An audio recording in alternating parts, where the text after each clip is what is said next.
council meeting workshop for February 13th, 2018. You good? All right, let's get started. I'll dispense with the pledge. We have two excuses tonight. Mr. Albert actually is dealing with an injury falling on the ice. So probably the bulk of the meeting tonight on the sewer ordinance, the updates will be conducted by Annalise Hafford from Alver Associates and Ryan Layton. And I'll speak up when I need to, but mainly, and Steve is here as well from the wastewater treatment plant. Mainly the bulk of it was done by Alver and Steve and Ryan, putting together some of these amendments, and then Megan and myself worked on the abatement part of it. So I think at this point we'll turn it over to Annalise and Ryan. Okay. Annalise Hafford with Alver Associates. I think I've met all of you back a while ago when I came down with Bill.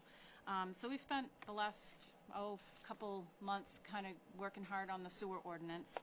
A lot of what we've done is a reorganization of the ordinance. So some of the ordinance is much of what you've had before, but I think going through this process we've all learned the ordinance better, which is certainly a good thing. We have updated the format to be more in the kind of the format that we typically see in ordinances. We put the construction standards and the definitions into appendices so that they can be easily changed and updated and they're not in the clutter of the thick ordinance itself. Do you need a copy? Sorry. Okay. Yep. So that's one of the changes we've done. Can you all hear me? I tend to have a soft voice. They don't sound like they're on. Pull it in. Pull it in? Okay, is that better? It's better. All right, yeah, I tend to talk kind of quiet. Yeah.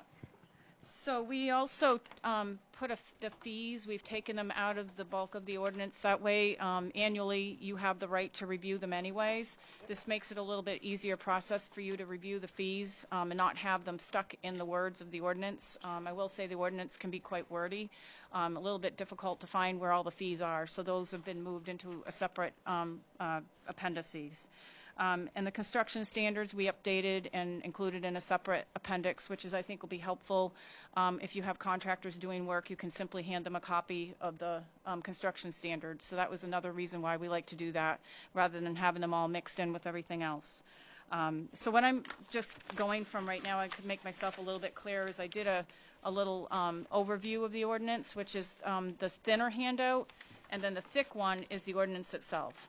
So I'm going to go through the PowerPoint to try to move things along. Otherwise, I think we could get bogged down with the ordinance. And then when things come up that are of concern or interest, we can focus more on those. So right now I'm just on page 1.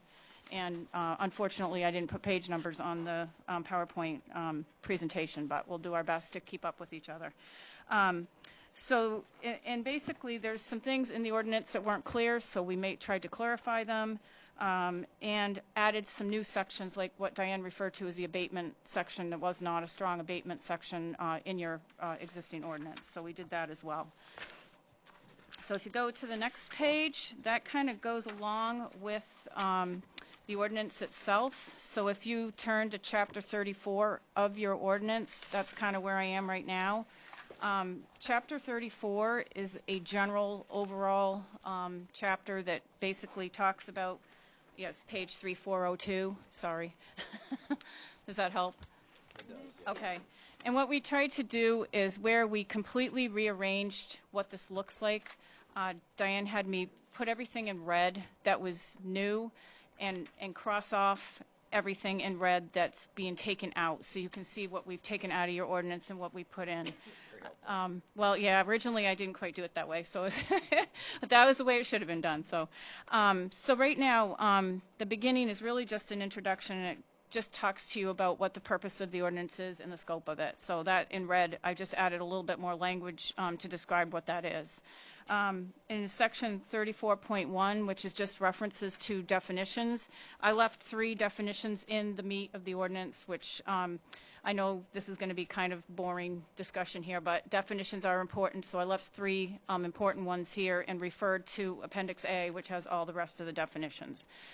So those are pretty obvious things that I don't think we need to go into huge detail on.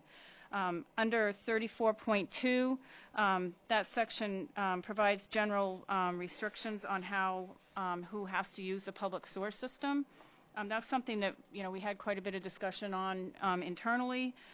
So basically, it says that anybody that has a private system needs to connect to the public sewer system within 90 days of a sewer line becoming available. And it has to be within 200 feet of the structure. That language has been in your ordinance, but the way that it is done, it basically gives you some provision to provide a variance for undue hardship. So there's language in the ordinance that talks about that. And that was never defined in your original ordinance, and as we get through here, you'll see that now there is a section that does define what undue hardship means, that's in 34.14.2. So if you go to, and I'm going to be moving fairly quickly, and if I'm going too fast and if you have questions, just interrupt me, okay? All right, so in section 34.3, I just want to make it clear that that's kind of a section that talks about private wastewater disposal systems, and basically if you do not have access to a public system, it just makes it clear that you have to have a private wastewater disposal system. It does seem obvious, but I do work in communities that have people who think they can have a house without any disposal system at all. And if you don't have the proper language, sometimes it's hard to get anybody to do anything about it. So that's why that's in there. And you've always had that language in your ordinance. And it does require, in 34.3.2, a plumbing permit from the code enforcement officer prior to construction of a private wastewater disposal system. I've changed under 34.3.3 the notice for inspection. 24 hours really isn't a lot of notice to have the code enforcement officer go out and inspect a private disposal system. So a lot of the newer ordinances have a 48-hour notice to provide some time for that person to get out there and do that inspection. That to me is not a big deal either way, but I just think we've done that in a couple places in here to provide proper notice. I did talk to the code enforcement officer about that, and he indicated that the 48-hour time frame is what's provided through the state regulations anyway in terms of a septic system inspection. So from the LPI standpoint, this falls right in line with what was already his requirement anyway. And I had one other comment on this, on the building, within 200 feet being required to connect. The intent there was that we've had other locations where sewer is within 200 feet of a structure. However, they currently have a functioning septic system, and the requirement is made for them to connect to the sewer once there's evidence of a failure to the private wastewater disposal system. So the intent was not to start charging people or make people connect if they've been on a functioning private wastewater disposal field until such time as that system failed. Then they wouldn't have a choice. They would have to connect to the sewer. So.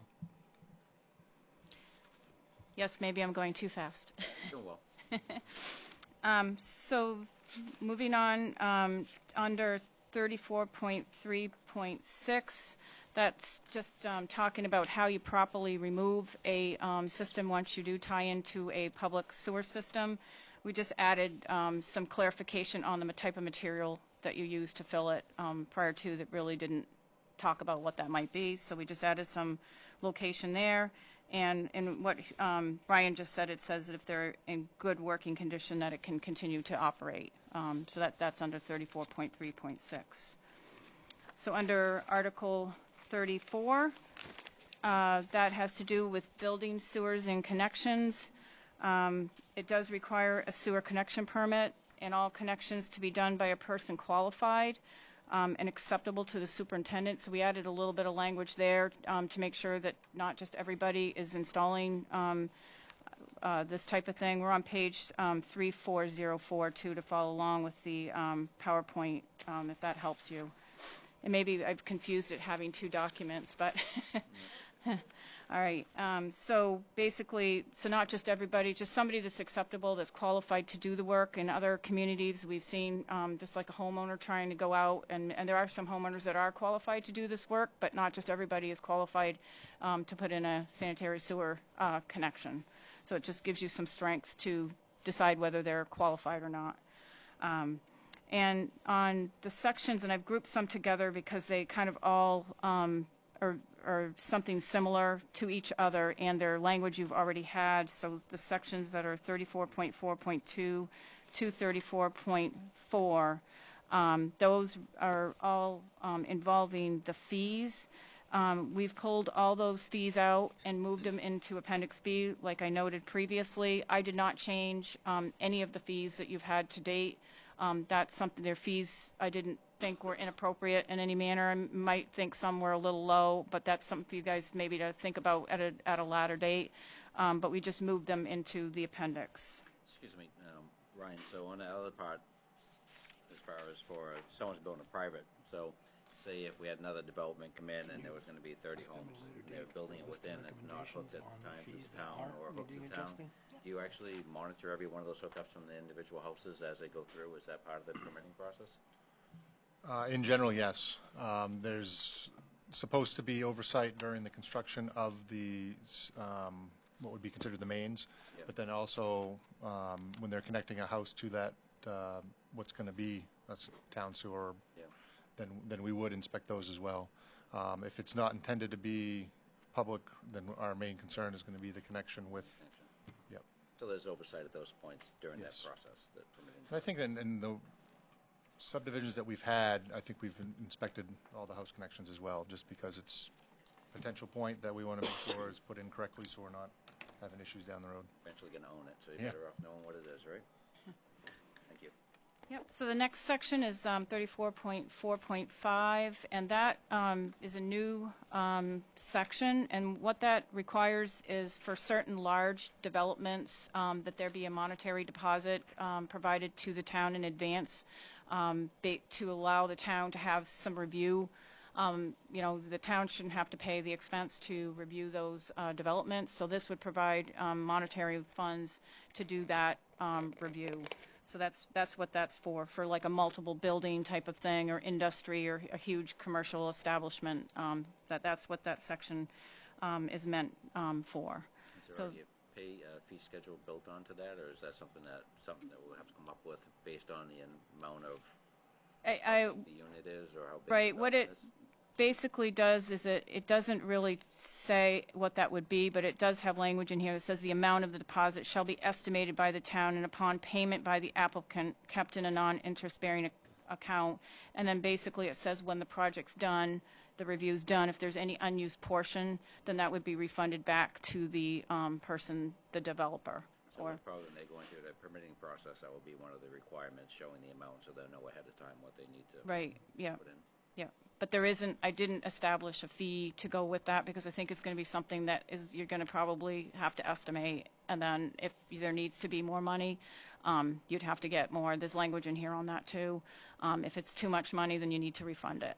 Now, would that be more just the idea of the time for, as we were just talking about, someone to inspect the hookups, or is that more the idea of looking at your treatment plant to make sure that you have the capabilities? I mean, It would be more like if a developer has a plan to put in the 30-unit idea, and they provide the town some drawings, and you want to know whether or not you have the capacity to handle that, or if there's some special treatment that should be thought through before you treat it. It's really up to you how you deal with that.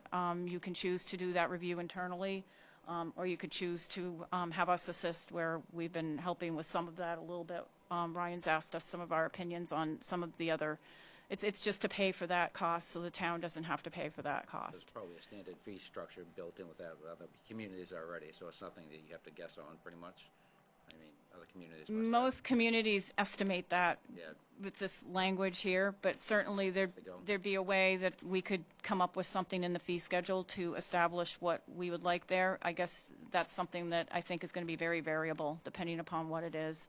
How many units you have. yeah. Right. It'd just be Just nice like for a house some, connection, Whether it's it's this much money and you have a 30 unit. Industrial or Yeah. residential. yeah. Probably have some way to base it before they start instead of. Is it safe to say, Ryan, that you would approach that on a task order kind of basis? Yes, the most recent instance was the subdivision at this end of town, and we had it reviewed, and primarily because we already had the sewer system evaluation that was completed and identified some capacity concerns with our pump stations, and we wanted to verify that, you know, the improvements that were going to occur weren't going to cause more problems down the line. I mean, it didn't end up being a whole lot of money. I mean, we had to pay the engineering firm the time that they had in reviewing the plans and the recommendation we received. It was not a lot of money, but it's something that if it was a commercial, industrial type of use, I could see potential testing and then reviewing of tests. But the language getting is in there quite a covering bit the more. fact is to be able to go out to somebody like Ulver to be able to find out what that task order is estimated at, to be able to have the funds set aside for that process. Right, and if it is us that you're dealing with, we can tell you what it'll cost, and we usually do a Right. lump sum, so we're not gonna charge you on something like that. We would just tell you what that would cost, so you'd easily be able to tell the developer what they would have to pay. It makes it something that would actually be recoverable versus actually us paying it in the past. Yeah, yeah, Easy enough. yeah. So that's the intent of that section. And then on the same page, but it's section 34.4.7. That just requires that for every building there's a separate sewer service connection. But it does provide a variance if you have a building behind another building. Sometimes there isn't a lot of real estate. It's very, you know, you want people to be in the public sewer, but it allows that to happen on a case-by-case basis, and it does limit the connection to a group of 4 structures, because you don't want to put too many people on one pipe. If the pipe's big enough, I'm sure, and even if this is in the sewer ordinance, we can work with you to. There's an exception to every rule, but this is the gist of it. You don't want to have a bunch of back structures with all combined together into one pipe. It's standard language that's in a lot of other ordinances. Okay, so we're on page 3406, and still in building, sewers, and connections. So we're I grouped together a kind of a large section here. So it's sections 34.4.8 to 34.4.15 and 34.4.23. And the reason I did that is they are construction standards. And I know I told you I put them in the back. I did put them in the back, but I did keep some in the main ordinance because they're very important requirements. And they're all items in general that you had in your prior ordinance. I updated some of the language. I also added cleanouts because we've had problems in other towns with people running long sewer lines. Even though it's right in the plumbing code that you have to have a cleanout, sometimes people don't like to do that because it is more costly. So I just have a section in there that I added about cleanouts. But other than that, all these are also included in the back in Appendix C as well. And then sections 34.416 to 34.421 and 34.424, they refer to the inspection questions that you had, so inspection of sewer connections, and they basically also indicate that the cost of that connection is borne by the owner. And they also refer to the Appendix C. So basically, if a individual connects to the public sewer, that cost is borne by the person connecting to the sewer, not the town. So that's what the gist of that. And it also tells you you're not allowed to hook into a force main. You can't take a gravity sewer and hook into a force main. I know there are some designs where pumps pump into force mains. That would be something that would have to be designed by an engineer. It's not highly recommended, but I've seen it done where you don't have a gravity sewer. People pump together into a force main, but the intent of this is you don't have gravity connections into a force main. It wouldn't work very well.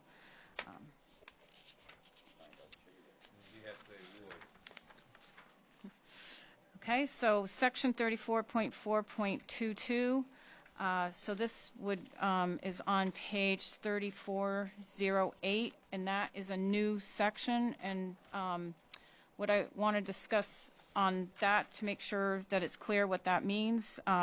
It requires that the design for the construction of sewer lines within subdivisions or other developments have to comply with the ordinance, and they have to be submitted to the town for written approval, so that you have the right to review the design, and the developer has to also pay for any inspection or review that is conducted to approve that. So there's a lot of words under that section, but basically it covers you so that you can have control over development. I mean, this is a fairly large community with a lot of commercial establishments and potential for development. So I think it's important to have that in there. Certainly. The one area that I think we need to discuss just a little bit, and this is why this is a draft, is the sentence that basically a privately owned sewer line will remain private unless it's constructed within the public right-of-way. And that's, we've had instances in the past where private sewer lines have extended to the public sewer, but they've run them in the public right-of-way. We maintain that they should remain private. However, we did get into a problem where lines that were run on Faith Street years and years and years ago, we got into an argument where they're in the public right-of-way, and the town ended up having to pay to replace the section that was in the public right-of-way.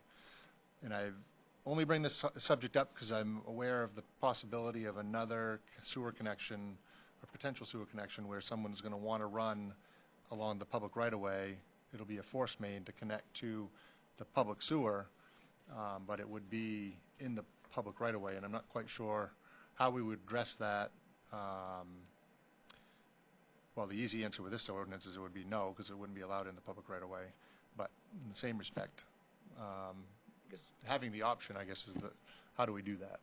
So, I mean, I guess I don't follow you the whole way. So if you actually have a sewer main running, say, down the middle of the road, and a private connector person's hooking for the house, it's not apart from the house hooking to the main connection you're talking about, not that part of the private. It's actually something that has to run down. Right. The problem is that the connection is too far away to be able to just make a straight shot from the property line. They need to actually run it down the right-of-way to make the connection to the public sewer. Yeah. This is the property on 196 where the building's currently being constructed, and Yep. the closest sewer connection is up at Highland. Island, yeah. And in order to get there, they'd have to run in the right-of-way to be able to connect to it, unless they're able to obtain easements, private easements along the way, and then cut across, so. They have to put their own lift station in? Yes. So that's, I mean, we part got of, an answer in here right now, and I guess part of the workshop was to kind of get input from you folks as well. So. What does, may I ask, Bill, what does the water department do in that circumstance? If same circumstance for water, I mean. Well, the PUC, Public Utilities Commission, specifically addresses that. It requires a main extension. So the person that requesting water, they're required to bring the water main down to the center of their property and then bring a water service. So no private extension on regular, not publicly owned property. We don't permit any. yeah, and in the ordinance, and we go on further, there's a section that talks about how you would accept a developer's line if they, what they would have to do to meet the standards for the town to be willing to accept it. And the reason for that is in the sewer side, there's no rules like there is on the water side for making that be forcing you to accept it. The problem is if you allow people to put personal private lines in the right of way and something happens to it, they don't always take responsibility to fix it. So pretty much. Not saying everybody, but I'm speaking in terms of experience, and I'm sure you guys have gone through it. I've gone through it in 2 communities, and the town had to take it over after the fact where it was built substandard. The ordinance makes them build it correctly so that if you do take it over, at least it's correct. Repairable. The Faith Street I can understand because that was sometime in the past and it wasn't actually documented, which is where we got in over our head. The one that's actually new now, do you have any latitude on a conditional acceptance No one's language? even come to ask for a permit yet. There's been no plumbing permits issued for the property. Building permit was originally issued as a storage facility, even though everyone knows it's not going to be a storage facility.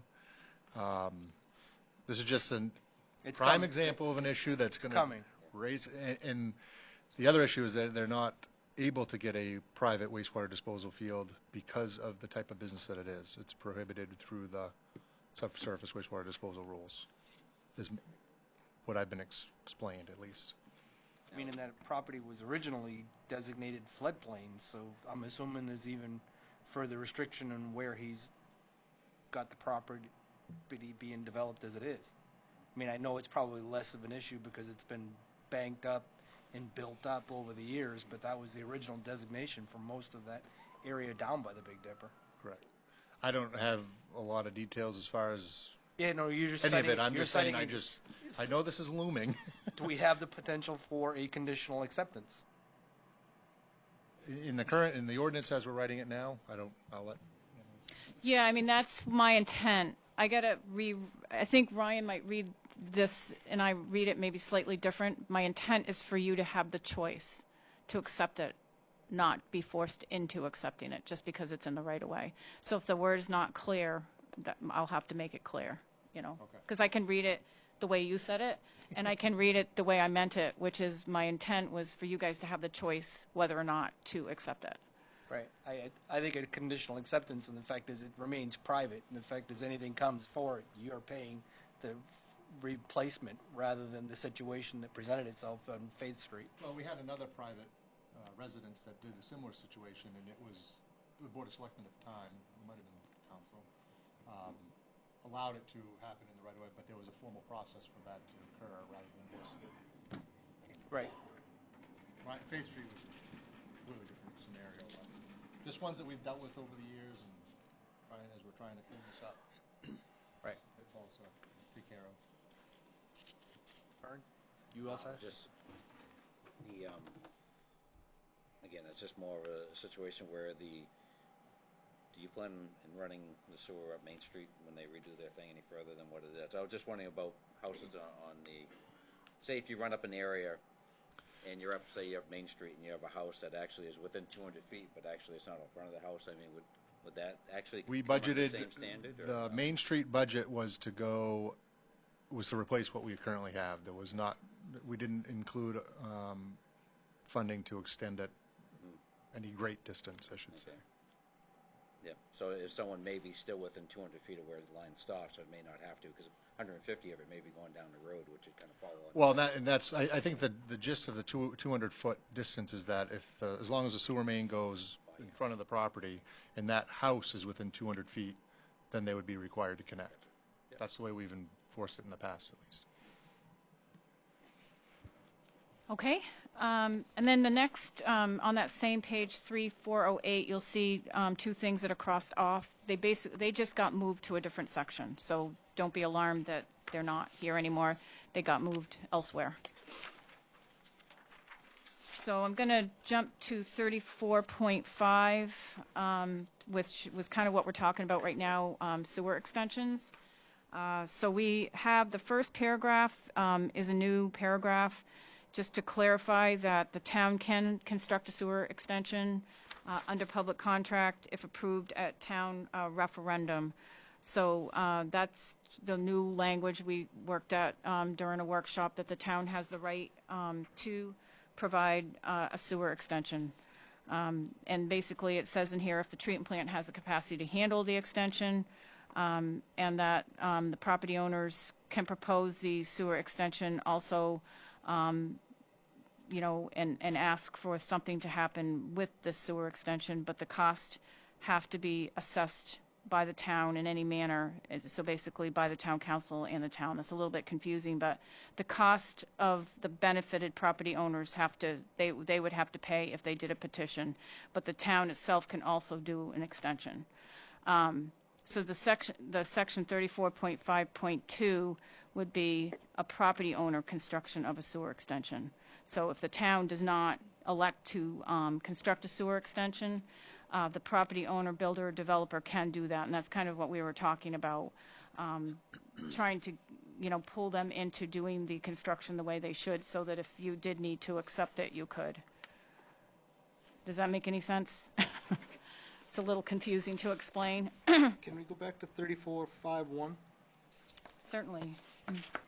Was the intent for going to town referendum because the anticipated cost would be over the $250,000 threshold? Yes, it was, because we talked about that any extension like that would go over the cost and require it to be. So just cut it right out, and Yeah. no sense putting a dollar figure of the intent there. Right, I think that when we had like a internal workshop on this to Yep, talk yep, about yep.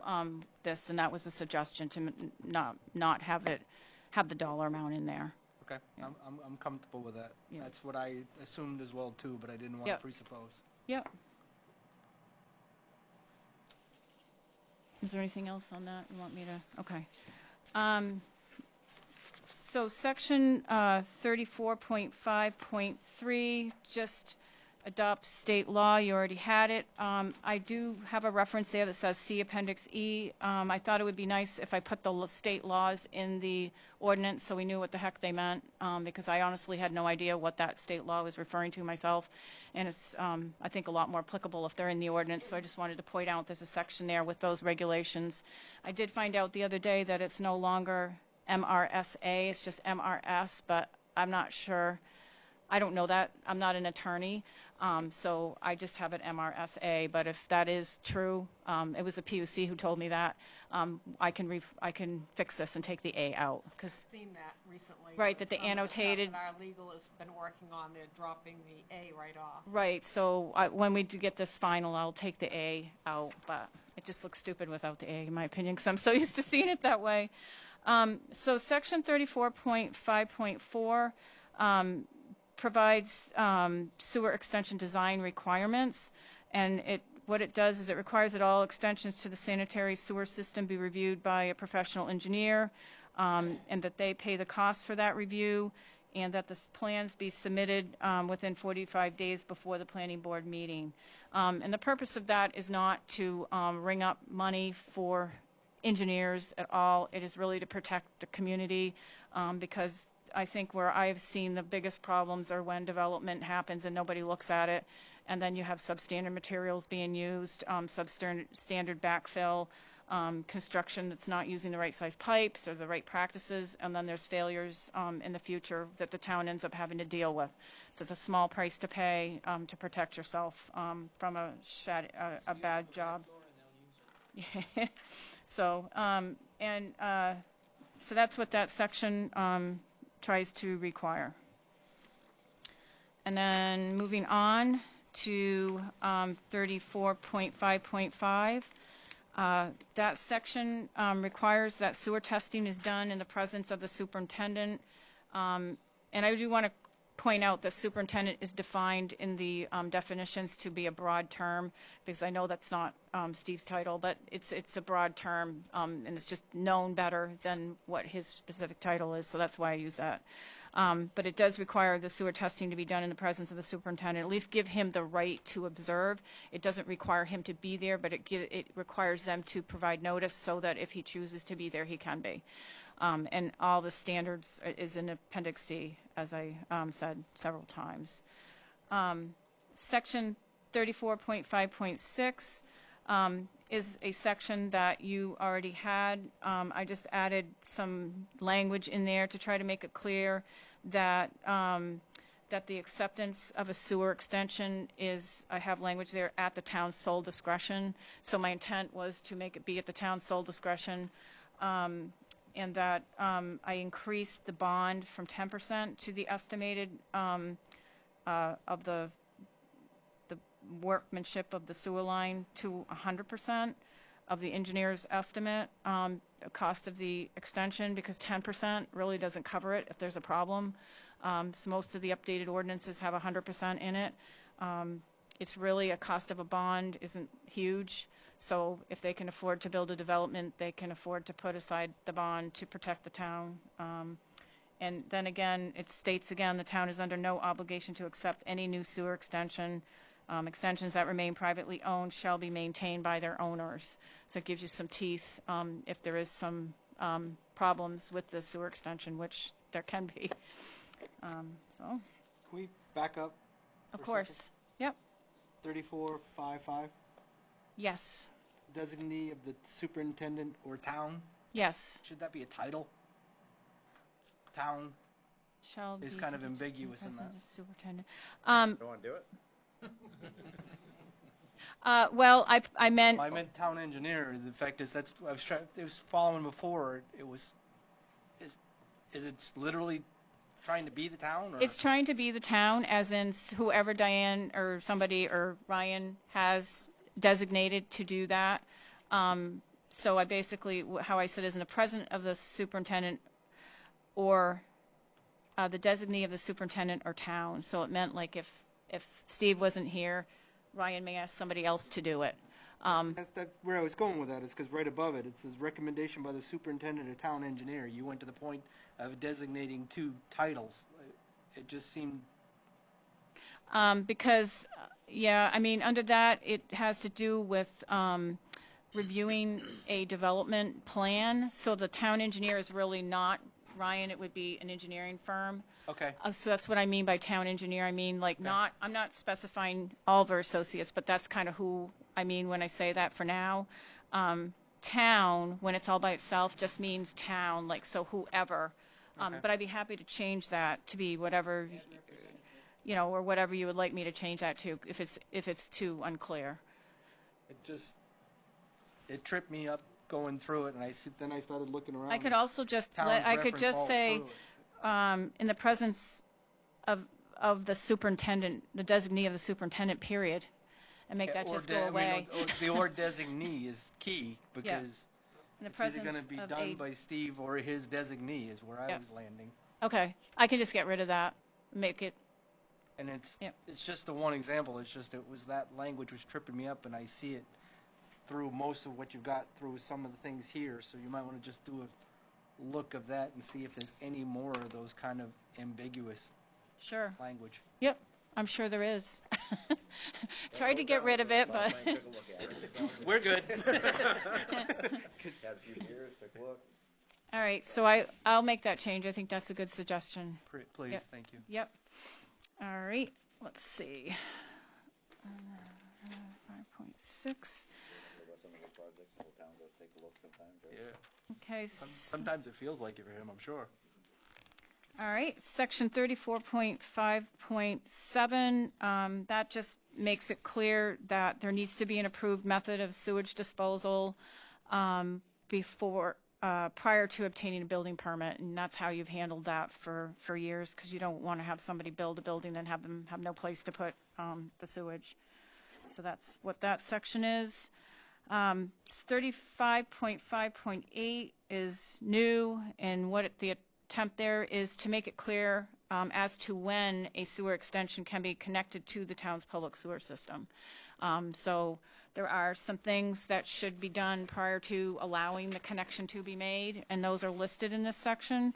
So basically those items are that the sewer has been tested and passed to the satisfaction of the superintendent. All building permits have been obtained and all fees have been paid to the town for everything that's to be connected. The maintenance guarantee bond for 1 year and a form acceptable to the town's been delivered, and a formal decision has been made by the town to retain the line as private and to allow the connection to the public sewer, or to allow it to be connected for later consideration for acceptance as a town sewer. And I've read that all out because it's rather complicated. So basically it gives the town, can either decide to take it, can decide that maybe they want to decide later, or say no. So it leaves it up to the town. That's the intent, to give you flexibility. All Who right. makes that determination? Say if you put in, say if it goes to the planning board and it's actually approved and it's actually put in as spec, I mean, can you actually refuse it after if it was actually all done, tested, and everything was good? So it just seems pretty bizarre. Just like a road, you don't have to accept it as public. Right. It's completely. Just like a mobile home Yeah. park or whatever, they have private sewer systems there. Yeah. Gives us the right to say no. And it gives you the right to say yes if you choose to. Correct. Right. Okay. Leveraging that recommendation from you. Okay, you're. No, meaning Ryan. Oh, okay. Meaning Yeah. Ryan is staff. Yeah. Yeah. All right. And so under 34.5.9, it continues on with the same topic, and that provides the steps, some specific steps that you should take and the requirements the town should have if a private sewer is to be accepted as public. So basically, if you choose to decide that you want to accept a sewer as public, this tells you what type of things you should definitely, as a minimum, require. So item number 1 would be record drawings of the sewer, which is another big, huge thing that you end up not having on some of these private developments, because I've seen that in a community where we're getting now. They have absolutely no idea where that sewer goes or what it's built out of, so that's an issue. An offer has been made to the owners in a form acceptable to the town to formally transfer ownership and maintenance responsibilities and easement rights, and the town has some formal way to accept that as public. So just gives you some things that you need to consider along with the other section I just talked about if you want to accept a sewer. These are not things that are easy to do, and you would probably need to have different people involved in doing it, but it gives you some tools, at least now. Before you didn't really have them, at least not in the sewer ordinance. Okay, so now we're on page 3411. Was there anything you wanted? Okay, we're on page 3411, Article 34.6. So this gets into, this is a kind of a huge section on use of the public sewers. So I've tried to group some of the stuff so that we wouldn't go on all night long on this, but basically 34.6.1 I wanted to talk about because I know you guys have been doing a lot here with stormwater, but this section requires that non-polluted water such as stormwater, surface water, groundwater, roof runoff not be discharged to the sanitary sewer. And the reason for that, generally speaking, is because you do have high flows here, and you need to have the teeth to get that stuff out of your sewer system. You really had this language elsewhere in your previous ordinance. I relocated it to this section and strengthened the language a little bit on it. So basically it gives you the right to control that. I realize that's a hard process to go through because in a lot of areas there isn't a place for the water to go. So Houston Park, anybody has gutters hooked into their sewer would actually be, which like, because most of the people, unless you're flooding out your neighbor, I mean, after this is written, is there, I mean, nothing's grandfathered in a sense, but is there, could you actually go door to door in Houston Park or any other development saying, you know? You could do it now, the current Yeah, ordinance. with the current ordinance, you can do it now. It's not enforced really at this point? I believe in the past it was determined that it was cost prohibitive to go through that process.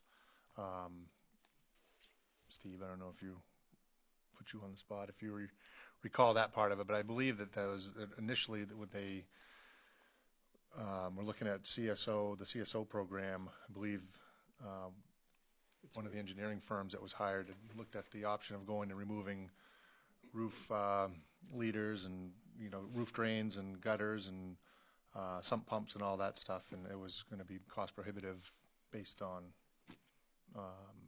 where we were at with treatment plant capacity. And once you do it, you got to do it all the way through. You just can't pick and choose. So, I mean, I'm not sure how many people have a sub pump that are pumping into their neighbor's backyard. I mean, a few of them probably, but a lot of them going in the sewer. We have a lot right? that still go to the sewer. Yeah. There's a lot. Yeah. Which most people, that's what they do. I mean, for the first line of remedy on an II, like what you're doing right now with your sewer work, that's where you start. You don't start in the residences. Once you finish the II, and if you're doing a sewer job and a stormwater job on the same street, say you're doing both drain and sewer, it makes a lot of sense at that time to try to disconnect some of this. So this just gives you the right to do it if you choose to make that a project. Or if there's a huge offender, like if you find a source of a huge amount of water. We actually found one in another city of 600 gallons a minute during storm that comes off a huge roof, which is the cause of a pump station overflowing illegally to the waterways. So that language can be important, and you can, in some cases, pick and choose with it. I mean, I know it sounds kind of unfair, but if you have a source like that that's causing a direct overflow into a water system, the DEP would make you do it. So it just gives you the right to do it if you need to.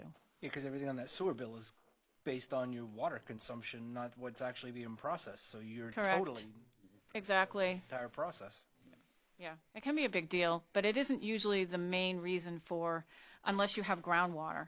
I mean, this allows you to, like, if there's a place that somebody put a catch basin in a field to try to keep their yard from flooding, which I know happens places, it gives you the right to get that disconnected, because that could be a huge amount of water. So, okay. So then, 34.6.2 just requires that unpolluted cooling water be discharged upon approval by the superintendent, but it also in accordance to DEP regulations, because the intent is not to put a whole bunch of clean cooling water in the sewer system either, because in most cases an industry or commercial establishment can get a permit for that and discharge it elsewhere. If there is a place to put it, but I made it clear that you need to get DEP approval. May I ask a question, Bill? Does that affect your process up there at the filtration plant? Does the idea of not actually, it basically says you only can put sewer water into the sewer system in a sense, right?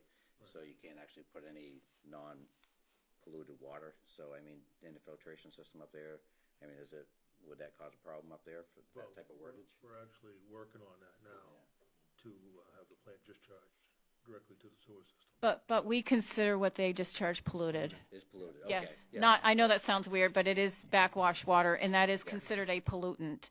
As long as you're And not so, sitting there drinking water polluted. no. Different tank. Different tank. Okay. Different tank. Yeah. No, because they have a removal system there, and what it removes is concentrated into the backwash, so that's considered as a pollutant. Non-clean water. Exactly. Yeah. Number 2.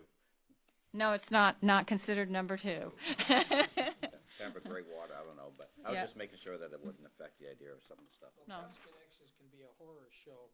There was one down by Long Wharf in Portland. It jammed the valve open, and Casco Bay filled up the sewage plant completely. Made for a shitty day. It was not a good day. All right, so section 34.6.3 is a list, a very, very long list of general discharge prohibitions. You had a pretty long list in your original ordinance, and I strengthened that basically with our work with Steve and Ryan on local limits and that type of thing. Some of the numbers we actually increased because what you had in your ordinance was really too strict for a lot of reasons.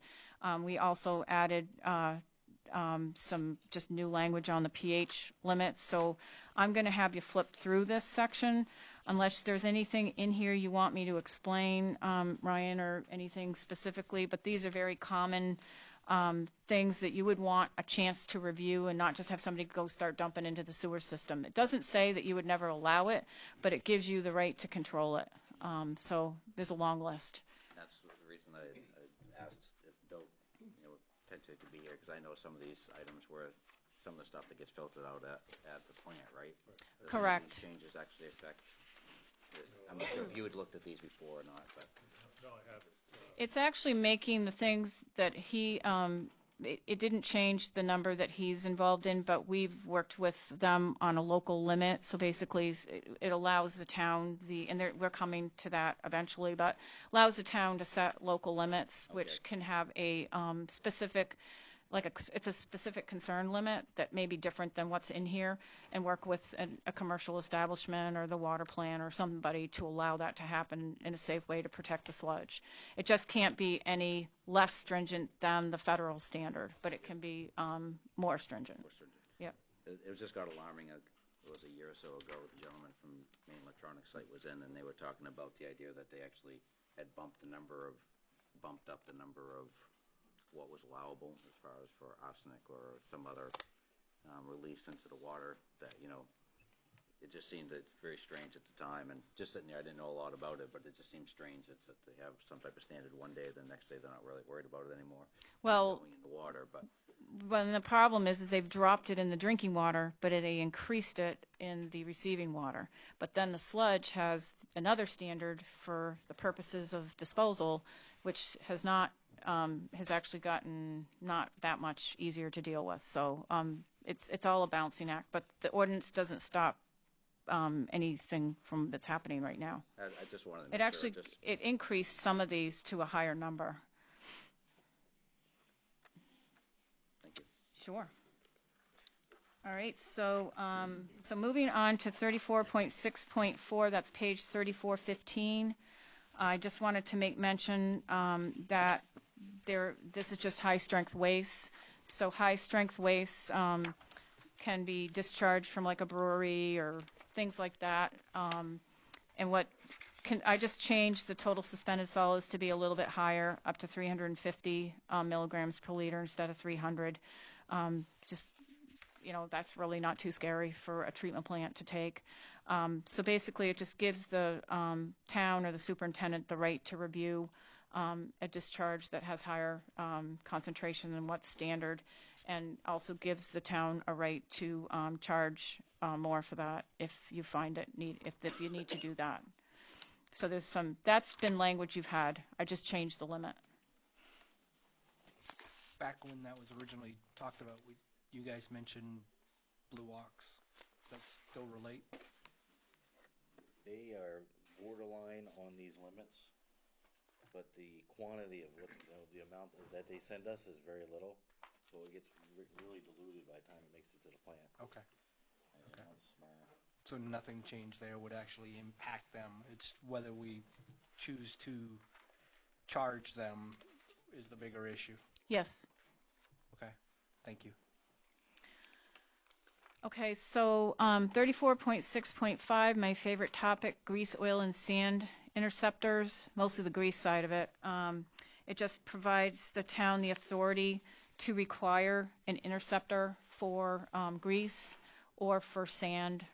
It doesn't prevent those things from happening, but it does require that you have the authority, like for a restaurant, you can require that they put in a grease interceptor. I don't know how much problems you have here with that, but there's a huge problem in the wastewater industry with grease getting into the sewer system, and then you have sewer system overflows. So this gives you the authority to control that. And there's some language in the middle of the page that's in red that gives you the right to require something other than just an under-the-sink type grease trap. This can give you the rights to require, in some certain circumstances, there's going to be such grease that you may need to have an outside septic tank style grease trap. So that's what that language does here. That's something that you would end up working with code enforcement. It wouldn't just be a sewer ordinance, but it's always language that's also good to have in the sewer ordinance too. Especially if an area that's being problematic, then you could back up and say this is required. Exactly. Yeah, I don't see you taking this and running it everywhere, because I'm sure there's responsible people, but there are entities, I'm sure, that aren't. I don't know, where or what those instances are. And it also does have a sentence saying that there needs to be a maintenance record maintained by the owner for your periodic review to prove that they actually remove grease and haul it somewhere, because most of the time people just have the grease trap and ignore it, and nothing ever happens with it. It's So, usually a quarter of the size it actually needs to be. very true. So then, all right, so I've already kind of mentioned this. I think I got ahead of myself here. All right, okay, so yeah, 34.6.6, it just goes back to the BOD discussion. It just says you have the right to accept unusual or high-strength waste, but you have also the right to charge more for it, so. So moving on to 34.7, this I again grouped a bunch of things together. This section is all really related to pretreatment, commercial, and unusual waste. It's a very long section, but it's very important where you do have, I don't know that you really have large industry here anymore, but you do have commercial establishments. So it's important to have protection and the understanding of how to handle these type of things. And I know that nowadays you are also required to try to find that out yourself as a wastewater treatment plant operator. The DEP is kind of putting back on Steve and Ryan on trying to see what you have for commercial establishments out there. So this is giving them some strength to do what they need to do and a little bit of guidance, or maybe more headaches, I'm not sure. But, so sections 34.7.1 and 2, those just discuss the town's right to require pretreatment and the decisions that can be made depending on the discharge. So they're just general sections. The 7.2 lists the different things that you can decide if you get in a commercial establishment that wants to discharge to your facility. It gives you steps of things that you can either reject the waste, you can develop effluent limitations, you can require controls, payment to cover the added loadings into your facility. So it just gives you some guidance. And under 34.7.3, it gives you an approval process for how to handle commercial, industrial, and unusual waste. I don't know that we need to review every single thing through there, but this is not language I made up. It's standard language of how you would deal with that. Who does monitor the plant that's up there for Maine Electronics? It's right in the same parking lot as the water, right? Isn't that big building there is on Maine Electronics? They have a permit. Yeah, but who actually monitors what's being released into that sewer from there? Is it someone from Maine Electronics, or is it, yeah? Yeah, they're. I've seen anybody around the building, not in there. One person. One person. Bill. Bill Sanborn. Yep. He reports to us monthly. Oh, does he? Yep. Interesting, yep. Been there a long time, that Been in that parking filtration. lot by himself for a long time. Yep, yep. Okay, so sections 34.7.4 and 5 indicate that the town can require a discharger to install flow equalizing facilities and pretreatment. So those are also very kind of industrial specific language. The 34.7.6, the town can require monitoring facilities, and it just lists out what that is. This is a little long, so I'm trying to go quickly here. Sampling manholes are also sometimes required, so you can actually have a place where you can inspect what's discharged. So this language is in here in a couple places, depending upon whether you're talking about industrial or unusual waste.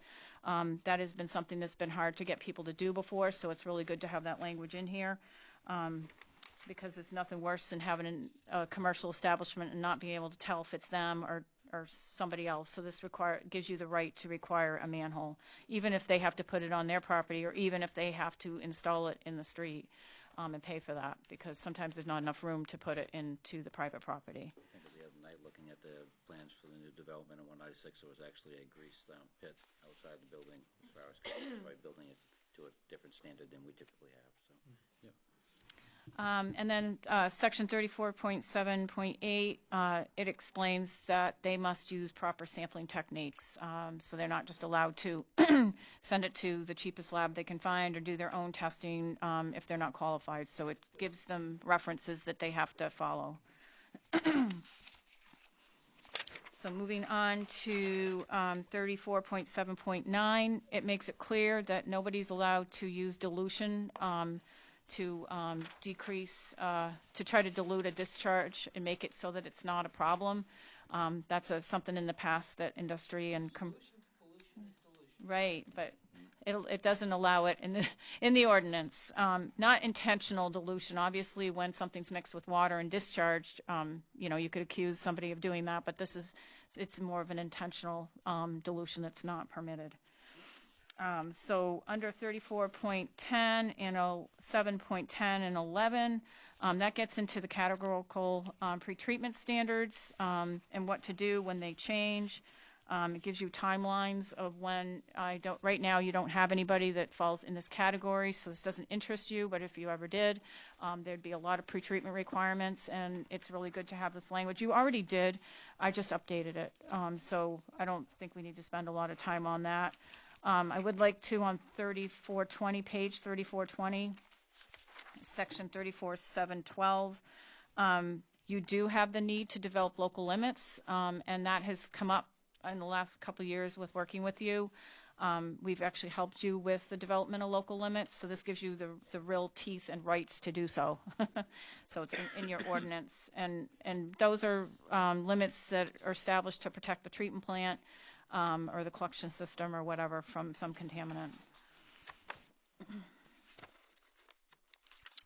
And And so now I grouped together sections 34.713 through 16 because they're all involving permitting an industrial facility, the application form, all the requirements, the fact that the permit has to be signed by a principal executive officer, and there's certification language that I provided in the ordinance so you would know to make them have that certification language, which basically says that they can go to jail if they lie and cheat and that type of thing.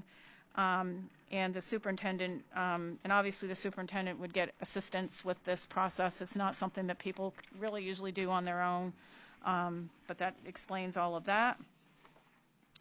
And there's a huge list of things that are involved in this, so we can skip through that to page 3422. And actually we're kind of getting into section 34.7.17, pass-through and interference. And what that is if there's anything that comes into the plant and interferes with either the influent, the sludge, the effluent, then this just gives you the teeth to have any limits that you need to control that.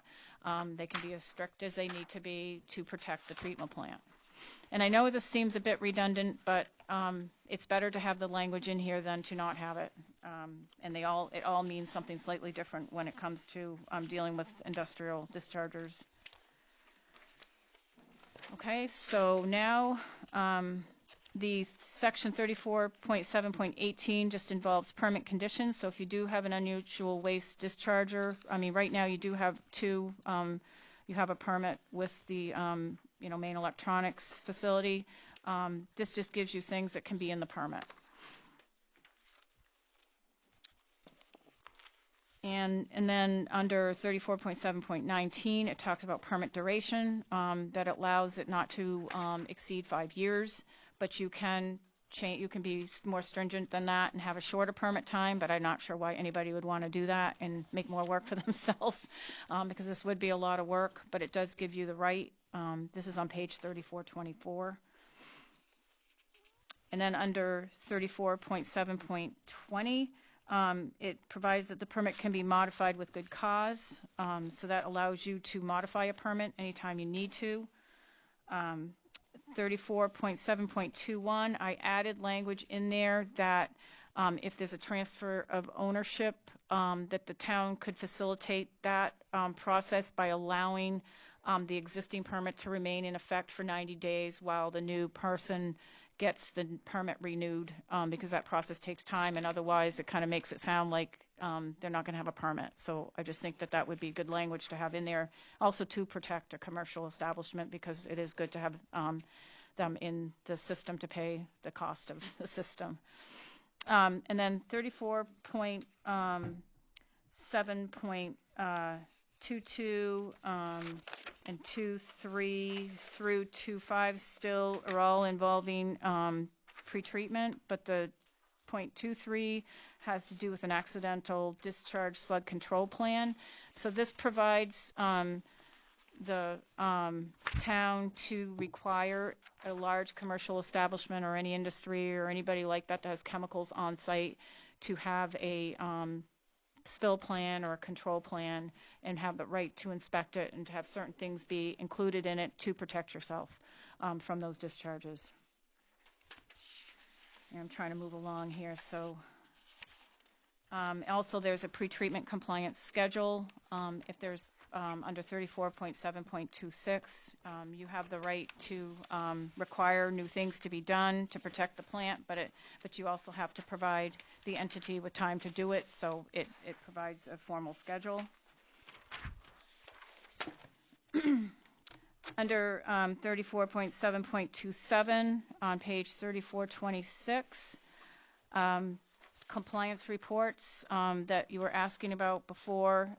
This requires that the industry would, at least as a minimum twice a year, submit a compliance report to the superintendent. So Maine Electronics, I can't remember how often they submit the report. Did you say monthly? But as a minimum, they have to do it twice a year. But you can require it more often than that. So that's just what that says there.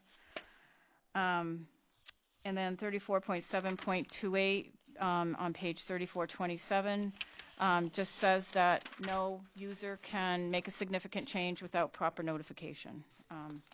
So it gives you a limit of what that means, because otherwise, how would anybody know what significant means? So it's a 10% pollutant load increase of any of the pollutants that they discharge of more than 10% or greater. There's a whole section on the bottom of that page. It's on page 3427 on sampling violations.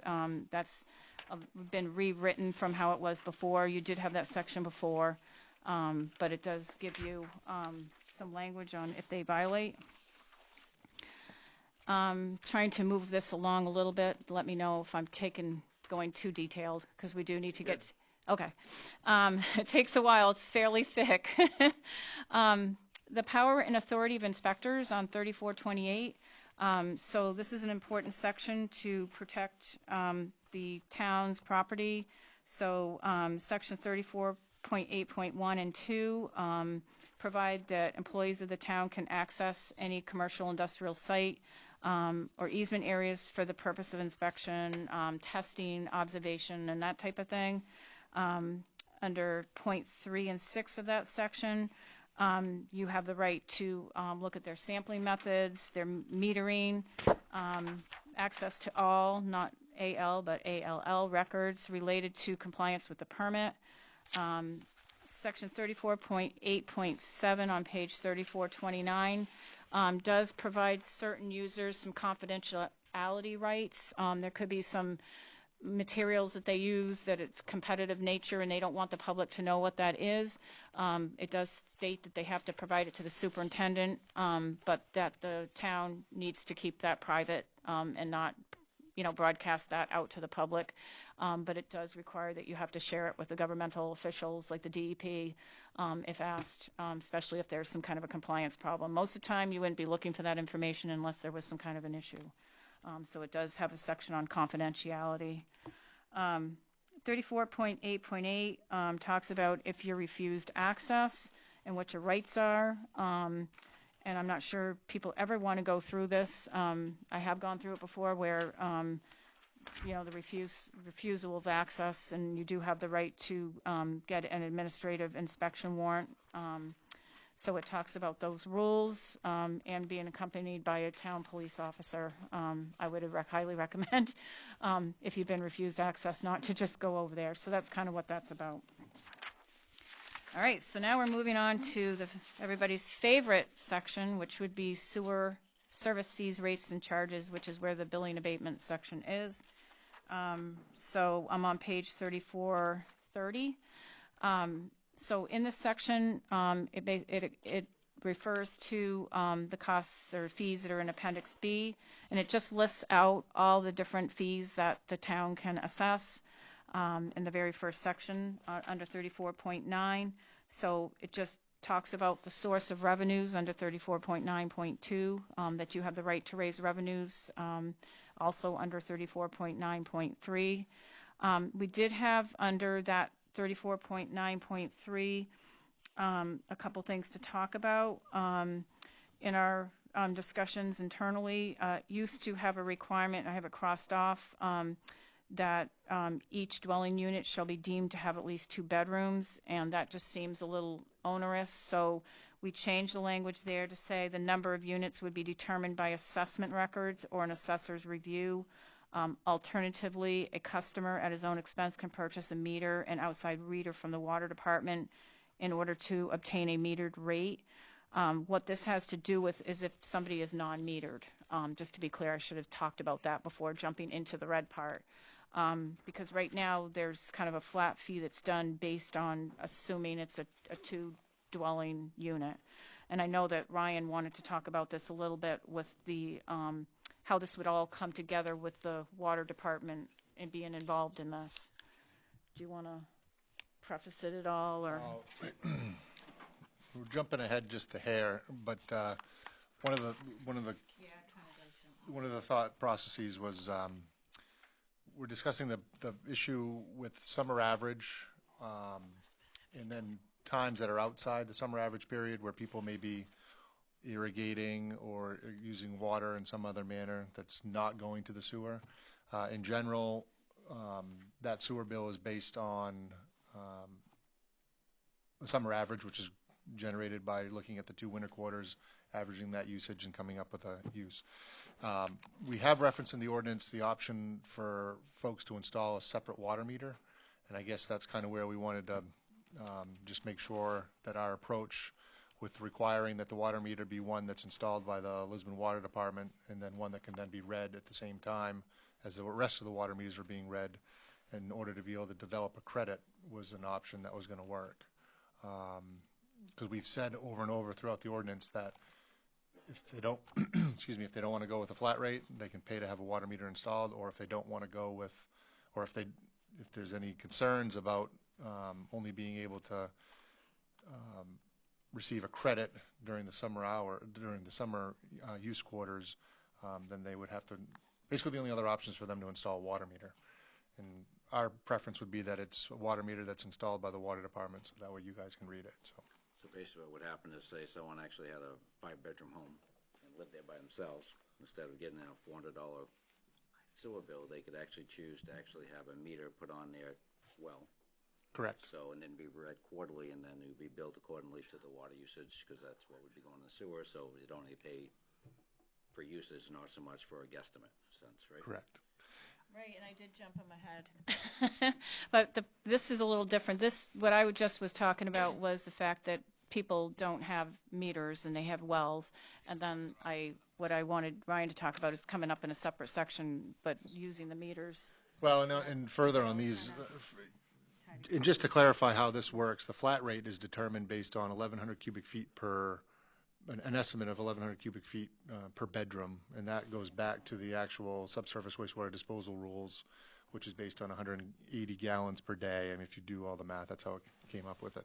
The only issue that we found recently is a discrepancy between if you were a metered user, your minimum payment is based on 500 cubic feet. Is that correct, Diane? Currently it's 900, but we're going to 500. Well, I'm saying for sewer. Oh, I'm sorry. That's right. Because is that correct, Diane, that our sewer is 500? We have a minimum of 1,000 minimum payment of 1,000 cubic feet, or is it 500? It's 500, I think. It is still 500. So that was a question. Okay, that's what it was, right? So it's 500 cubic feet is our minimum payment if you're on a metered service, but if you're on a non-metered service, you could never get to that 500, even if you were one person in a house. So that's kind of where but we also kind of kicked around the idea if we leave it the way it is, then it's incentive for folks to become metered, so that way they are actually paying based on the true usage. So that's all I wanted to really confuse everyone with. Is that ability now, do we have that ability the way our ordinance is written right now for someone to get metered as far as on a well? It doesn't say anything about it. It doesn't broach it. I don't think it's, because it doesn't talk about it, I don't think it means you can't do it, but it doesn't provide you any Is the water department means. actually metering any right now that you know of as far as well? We've had several requests in the last month Yeah, since sewer bills came out, yeah. for that, right? And I've been meaning to talk to Ryan about how we're going to make this happen. Because there is still a little labor there, nothing's done for free, so. So it'll be done entirely at the customer's expense. Yeah. Right. We don't have anybody like that running something yet. And it does say in here it would be at the customer's expense, but it does say that, they have to use they have to use a plumber, but they'd have to get the materials from the water department. There may be like 3 people in the neighborhood. Yeah. But the general discussion was that we wanted to, our intent is that we would require them to go through the water department, so that way we have had other experiences where folks have installed their own meter and then they provide the readings to the sewer billing clerk, and I think we want to go away from that scenario moving forward. How often is there this scenario where you actually have the ability for town sewer and not town water? It seems like it's kind of backwards that you would, most places that you have town sewer, that town water. It's fairly rare, but it's honestly the issues that we're dealing with are less that part of it and more the, recently has been more the irrigation Which we're going to get issue. to that. Okay, sorry. No, don't apologize to me. No. Yeah. Do we want to just kind of leave it the way we have it for that now, or do you guys have any thoughts about the getting rid of the each dwelling unit shall be deemed to have at least 2 bedrooms? I mean, we kind of were thinking that wasn't really fair. I think, yeah, and base it on what they actually have. Okay. Gives an opportunity for the two departments to kind of figure it out if someone comes forward. I think that's good. I mean, at least it's in there in writing. So. Okay. All right, so the new part, all right, we're under billing abatements, 34.9.4. What this does is this isn't the abatement section. This actually just refers to the abatements and just saying that the town has a right to do it. We'll be getting to the abatement section a little bit later. I did jump ahead a little bit, jumped ahead of myself, which happens. 34.9.5 talks about the town's summer usage policy. I've never experienced this type of policy before. I'm not making fun of it, but I'm not used to it. But you do have an unusual billing policy, and this just allows you to do that. And then, and basically it helps with summer water usage, filling pools and different things like that. So that's the 34.9.5. And basically, well, never mind, we'll get there. Sorry, I keep jumping ahead. Let's see, where am I now? Sorry about that. Okay, under 34.9.6 and 34.9.8, that just provides you with the right to change the sewer service charges, and that's something that you can do on whatever frequency that you feel you need to. And it does, under 34.9.7, provide you with the rights to collect unpaid rates and the right to charge interest after 30 days after the due date. Basically is established by the town for uncollected taxes on the same type of interest rate. 34.9.9. This again talks about the special sewer service charge if you have high strength waste, but it's also in the rate section, the fee section, so it makes it clear that you have the right to charge a higher amount of money for high strength waste. And section 34.9.10 is what that has to do with, and we had quite a bit of discussion on that, is a ready to serve fee. And that's something that I want to try to make clear on how I know Ryan would like this to be intended, and we just need to make sure the language actually does that. So what this is intended is if somebody has an approved building permit and a sewer application permit, or if the lot was previously built, and they're within 200 feet of their structure is within 200 feet, or their land's within 200 feet of the system, they would have to pay a ready-to-serve fee. And it's already being done, isn't it? It is. There was a little, when it was, I think it was just, when it came to the interpretation of the language, what I wanted to make sure was that there's some instances where, and 196 is a prime example, where you have a sewer line that was extended. The folks along that sewer extension paid a sewer assessment at the time to help pay for the cost of the installation. But some of them didn't connect to the sewer right away. There's a stub to the property line, but they had a functioning septic system. It's back to that discussion where to charge them for a public sewer that they didn't connect to yet because they had a private wastewater disposal field that was operational, didn't think that was as appropriate to charge them for that. We haven't forever.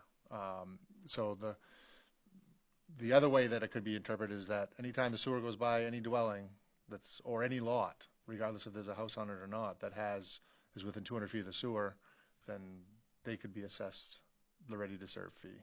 Which is like a $35, $40 a month, quarter type fee, right? Correct. Minimum. Yeah. Correct. And that's the big question: do we want to be charging any lot, developed, undeveloped, or not, that's within 200 feet of the sewer, that $35 a month, $35 a quarter fee currently, or do we leave it the way we've done it when they get charged? They don't get charged the ready-to-serve fee until they actually take out a building permit, or is an existing dwelling or whatnot, and they end up, being put into the billing system at that point. So. If it's stubbed, you actually ought to be charged. But I mean, that's one of those things. Right, and like I said, there's examples on 196 and Alexander Street where the stubs were installed when the sewer was installed in the, late 80s or 90s? 80s? Whatever, a long time ago, that have never been billed the ready-to-serve fee. And that's the big question is we've had a couple instances just this past summer where we've had two dwellings that were in the same situation where their septic system failed and they connected to the sewer and now they're charged as soon as they took out the sewer entrance permit. I guess you gotta weigh it out, because one, you're actually paying that $35 or $40 a quarter, knowing they may have to hook up, but if you do hook up, you don't have to pay the $1,000 impact fee, because you're already, so to speak, part of the system, right? You've already paid the $1,000, well, You know what I mean? So that's kind of a balance, Yeah. you know what I mean? No, So in a sense, you're Yeah. better off, do you pay it and say, I don't have to pay the $1,000 later, or do you actually pay it? But again, it's one of those, because if you're charging someone the money, you can't get them an impact fee, because you're already charging them for the stub, right? we didn't discuss that. Okay. No, that's a whole nother Okay, can of sorry. worms. That was the heavy question I was Yeah. leaning towards too, is that I'm assuming they're still going to be charged the connection fee, is what I'm expecting to hear, All those folks, based on the reaction you just got. all the folks that paid the assessment already, Because you got the equity for everybody else that didn't. they Right. come back and pay the connection fee when they connected. Right, and that's how it's written right now, is everybody would have to pay that connection fee. But you're not charging those people a quarterly fee for that yet. Not now. The only people that get charged ready to serve now are ones that are, if it's a new development, as soon as they take out the sewer Or application the fee. stuffed ones, Or ones where there was a dwelling there that was torn down, and we tell them, you can either cap the service to forever, then you're done. That means that when you do decide to rebuild, you come back and pay the hookup fee again, or you pay the $35 a month, or a quarter, until you decide to build, and then you don't have to pay that impact fee the second time. And how Ryan just explained it is how this is supposed to be written. The But I don't question, know if that's what the pleasure Yeah. of the board is either. Right. the question is I think that's the more- equity issue. Yeah. The question I have more now is, then we go back to subdivisions. If you have a subdivision that's already all stubbed out for 30 lots and you have 10 of them built, do you actually charge that quarterly? We that fee charge, for all the those prime lots? example of the subdivision currently under development, they pay the impact fee when they come in and get the building permit, and they're not currently charged for anything else. Okay, so there's still going to be impact fee for every one of those. Every homes, one of those homes, when they, regardless if they're stubbed. or not. correct. I mean, they're all stubbed because that's just, Part of the process. Yeah. right. It's the way, same way Winter Park was developed, it's the same way that, like I said, it's the way 196 we've handled that, is that the stub may be there, but until they chose to connect, or they didn't have a choice, they had to connect because their septic system failed. Some people, they sell the building, they find out they're on a septic system, they say, I want to connect to sewer anyway. Others, if they're on the septic system, they want to stay on the septic system and not pay the sewer bill. So I guess if that's your policy for something like that, I guess that, like the example of Alexander Street should be handled the same way in a sense, right? I mean, even though it's stubbed, if they don't have an interest in using it, they shouldn't be getting a fee until they hook up. But It's my opinion, but it's Yep. all it is. gotcha. Cutting the two discussions together, I know we kind of forced that dialogue with a question that Fern asked and me sticking my nose in on that. I think if that is the way that actually reads, your interpretation of the way that fee is being applied, I don't have any heartburn with the topic, because it's the equity of the person that's already had to pay the sewer disconnect, going down the rabbit hole of the fact is if you're charging me the $35 fee and now you're expecting a $1,000 connection fee down the line for the installation, I think that's ludicrous. And I think that somebody else is going to make that very vocally known to the council as soon as that bill comes through. I think the way it's written, it's actually all good though. It kind of makes Yeah, it work. it's Right. less on the fee and more towards Yeah. the equity of what has already been in play with that sewer impact fee for the connect when you do choose to be able to be added to that service. Is that where you're leading? Anybody else? I think it's, as long as you folks can work with it the way it's written, I think I'm all good with it. I'm sure We most get more communities- revenue if we started collecting all the. No, and it's Yeah. short term. Short term. Yeah. Okay, so if we're good with that, maybe Brian and I will just reread it and make sure it's clear. But that's, I think, the intent of how Ryan wanted it to work. And under the sanitary sewer connection fee, which is the next one, 34.911, it basically says that you have to pay a fee before you connect. It's pretty obvious from our discussion that we just had. On page 34, 32, I just want to explain those two, red sections. So there's 34.9.12, and what this has to do with, it's called an impact fee. So what it is in instances where there's a proposed development or use of some land in the town that involves expansion of something in the existing sewer system, such as the pump station discussion that Ryan brought up. This is what this impact fee is for.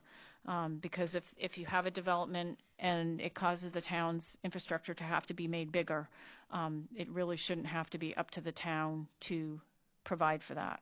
So wanted to do like an 8-bay car wash on 196 that's going to pump in thousands of gallons a day, then you could actually assess it and actually possibly charge them more for what you have to increase. Correct. That's the intent of that section. And 34.9.13 allows the town at its sole discretion, if there's something that you know about or that you have planned or some reason you want something to be made bigger than just for that development, maybe some upstream things for the future, it allows you to have the capacity built larger, but you would have to refund the developer for that portion of cost associated with future developments as they tie into the system. So it's a little complex, that particular one. It makes me think that a developer might not want to do that. I think it'd be something you'd have to be very discretionary about because it would seem a little bit unfair to make them build it twice as big, but it does give you some rights if you knew there was going to be another development coming in or something right around the corner to do some common sense things. Kind of the same thing the power company does, right? They make you build an extension, you pay for it out front, but if someone else adds on to it, then you charge them, right? Reimburse. Exactly. Yep. That's what that really is all about. Okay, so moving on to 34.10, which is liens for non-payment, and 34.10.1. So you already have this right. This is language you already have in both of those sections, that you have the right under the law to collect sewer service charges. And then I provided the regulation in Appendix E so that it was clear what those rights are. So now is the abatement section, which I tried to jump into early. I'm not sure why, but it must be the time that it is. So abatements is a new section. It's a couple pages long, and I'll try to summarize, and then people can jump in as needed. So under 34.11.1 discusses the fact that a request for a sewer abatement needs to be forwarded to the superintendent for recommendation. So basically the superintendent would be responsible to try to gather the information and make a recommendation to the town manager. The town manager would make a decision whether the abatement was warranted. The abatement under this section may be granted if the ratepayer can demonstrate that a loss of water didn't enter the sewer and was of no fault of the ratepayer, or if there was some kind of error in billing. Those things do happen, not that frequently, but so that's one kind of abatement that can be allowed, and that's the abatement under 34.11.1. There is language in there on due care, which is kind of, gives you some room if somebody does something really dumb. I guess that's not a good word, but just something really careless, then that can give you the right to refuse that abatement as well. And then there's the 34.11.2, which is a different type of abatement.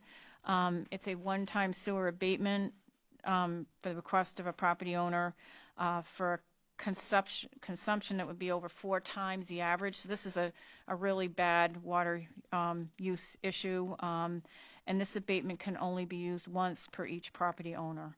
So that's something that would have to be kept track of, because you wouldn't then want to give it to the same person again. But it is some provision if there's something that happened recently in one community that I'm involved in. They had a catastrophic water burst inside their home and lost 160,000 gallons of water in their house. So not only did they have to pay for that damage and the water that dumped all through their house, they also had to pay the sewer bill because there was no abatement process for that. So this gives you the right to do something there to help them if that water ended up going into the basement. Unfortunately, fortunately, maybe those people weren't the nicest people in the world, so whatever. Anyway, probably shouldn't have said that, but abatement review. So this section provides the town manager is responsible for reviewing the basis of the requested abatement in light of that due care standard, and there's, in all the investigation that's gone on to look at this. So it gives you some tools of how to look at the abatement.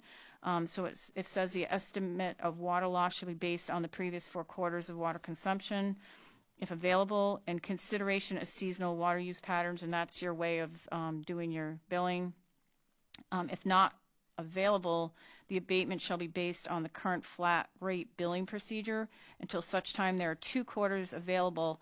And then it talks about the estimate of water loss shall be used to calculate the amount of abatement if one be granted. I just questioned, Diane, if that should have been 4 quarters available, because in the next section when we talk about billing records, we say after the property has been billed for consumption for the first year, the abatement shall be reassessed and appropriate charges made. Or did we mean to have 2 quarters there? I guess when I got reading that, I confused myself. I think it needs to be flexible, because I can think of a situation now where I'm looking forward probably 2 quarters and Okay. not going to look back Okay.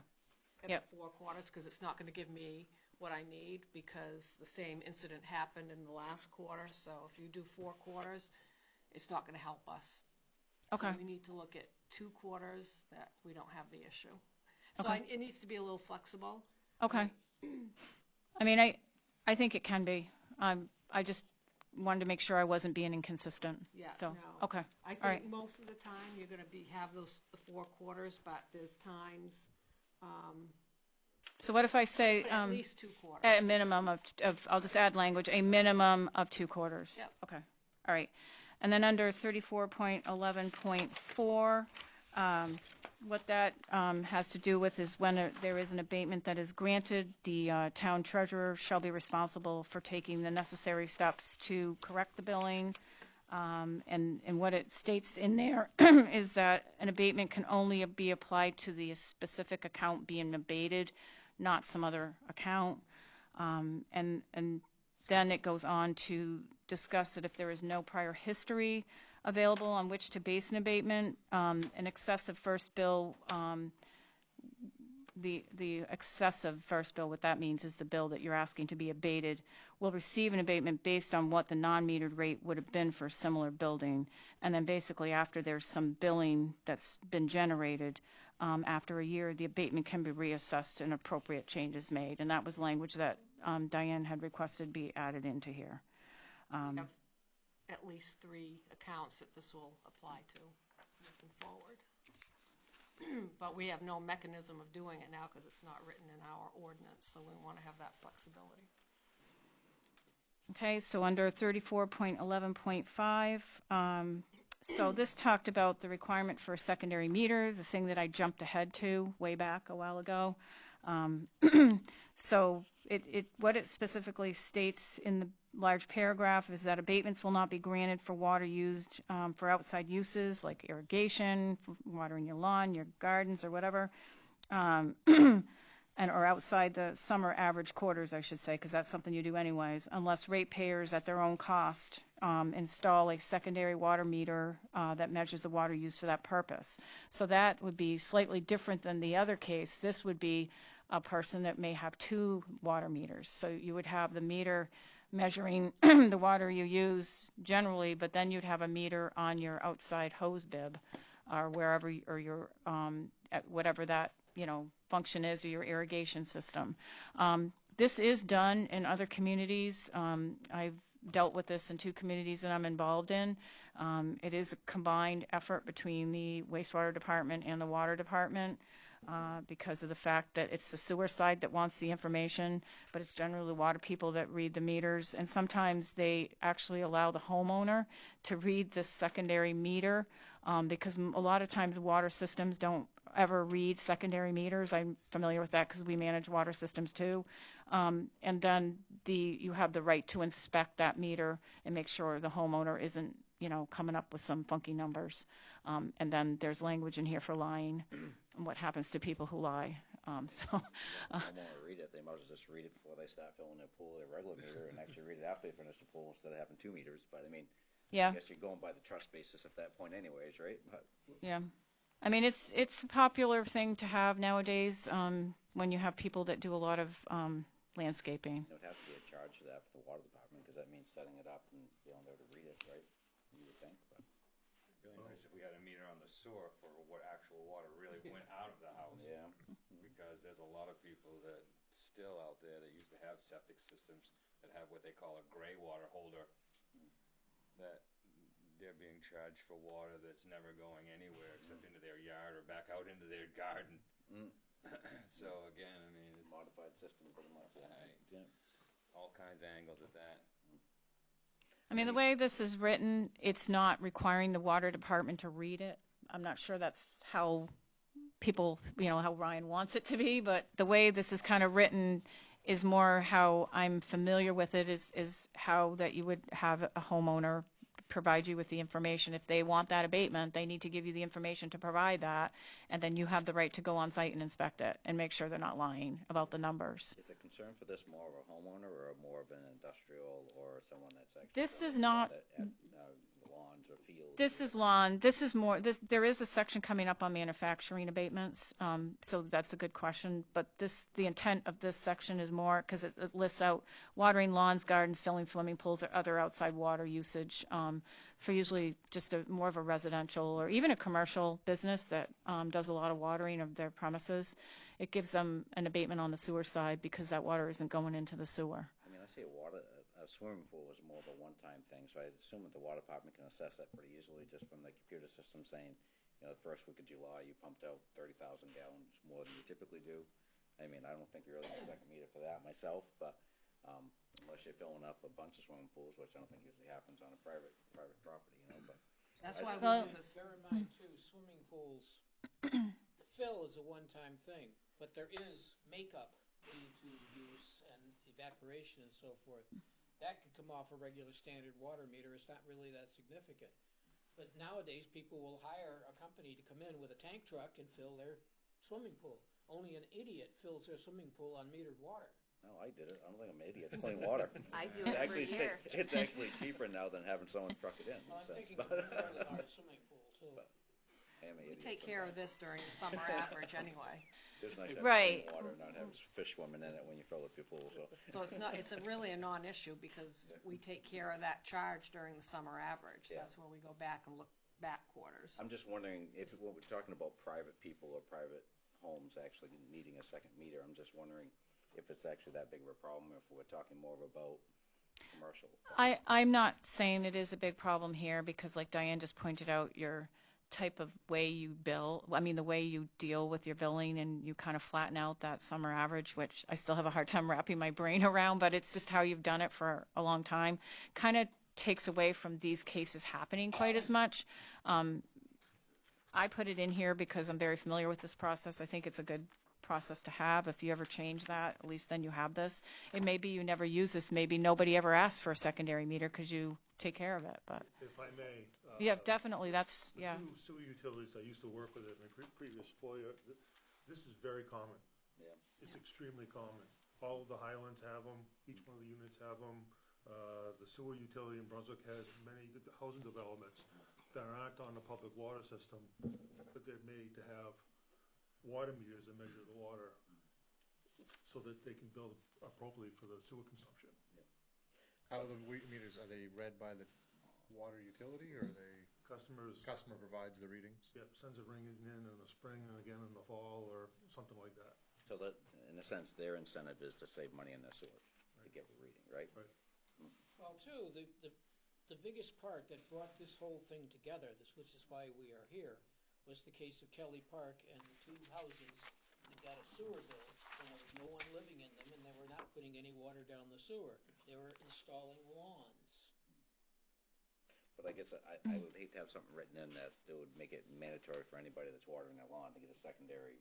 No, I mean, it's more completely up to the customer the way up it's to the written. customer, Yes, okay. it is. As Yeah, long as there's room for discretion or whatever, I mean, that's fine. I mean, have it written in there so you have the tools to go back if you need to. I think it's great, but. I think Yeah. the way the language is written is that if they want to get an abatement for watering lawns or anything else They got to be proactive. outside the summer average time frame, then they have to have a secondary water meter. That's, Makes sense. I mean, we were at the point where we didn't have any other, mechanism to be able to deal with the circumstances we had this past fall, and it was just. Some people water in the spring, and some people water late in the fall, Yeah. and some people, I mean, it's. I mean, we try to pick up through the typical months with the summer average, but. Yep. I mean, if we're going to In continue the to have a Kelly fall like we did this situation, past year. you gotta have, you You're issue never Mr. gonna get Kelly that a summer meter, average right. you with him as he builds in lawns. And that meter is the one that you charge.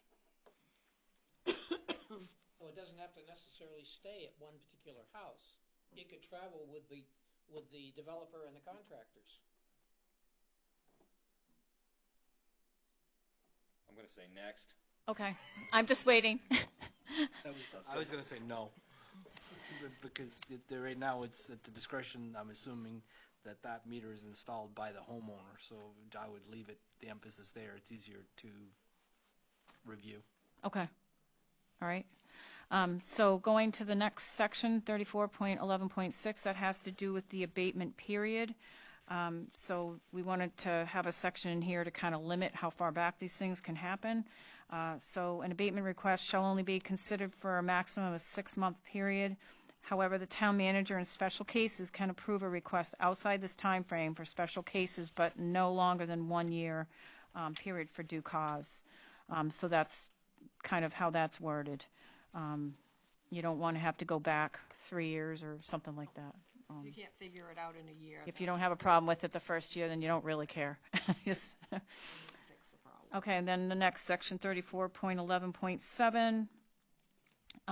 What it really says is that no abatement request will be reviewed for any billing quarter in which outstanding sewer bills, interest, or penalties remain unpaid, except for the current billing quarter will be considered in that type of a abatement. So we just wanted to make it clear.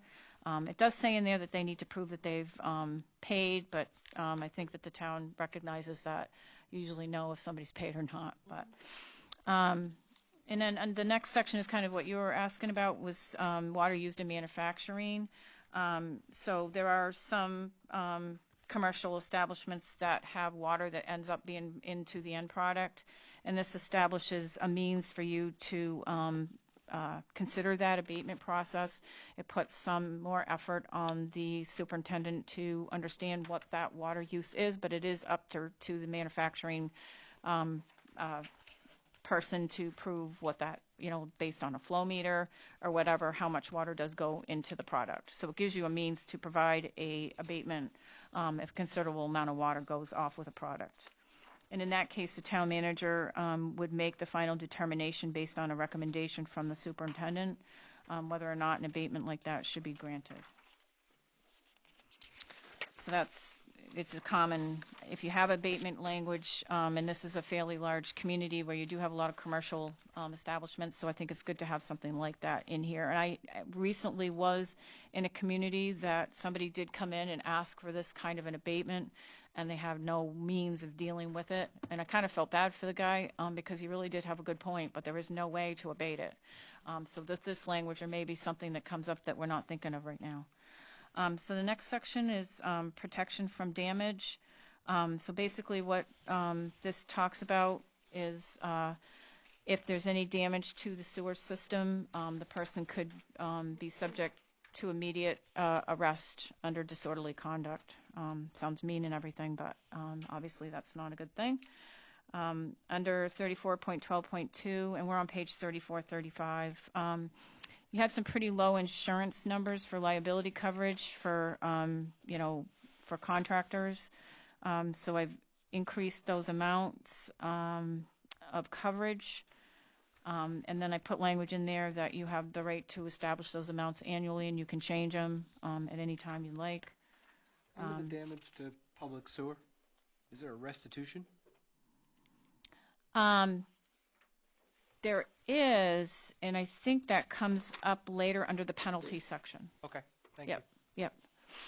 Yep, and if there's not, there should be. But I Right. think it does come up under enforcement and penalty. I don't care if he does Yep. time. I want to know that we get made Get whole. yeah, made whole. Yep, I understand, and that does come up later. And if not, I believe it does. Okay, so under 34.13, we're into the enforcement and penalty section. So what the first one of the notice of violation. So it provides that the person violating any provision of the ordinance shall be served by the town in written notice stating the nature of the violation, and then they can also be prosecuted and punished under the Maine Criminal Code. And what that involves is a list of what you can do, and I believe that that whole process discusses that you can collect any costs associated with that process.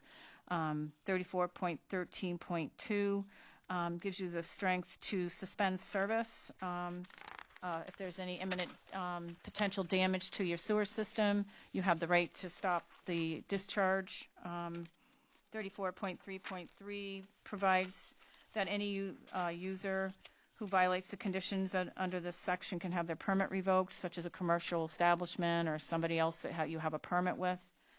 34.13.4 provides that the town must state notice providing what the nature of the violation is, and the entity within 30 days has to have a plan for correcting that violation. Ryan, going back to the 34.12.2, the million, 2 million, 300,000, do we actually require our subcontractors to actually have the same ones that work on sewer for us?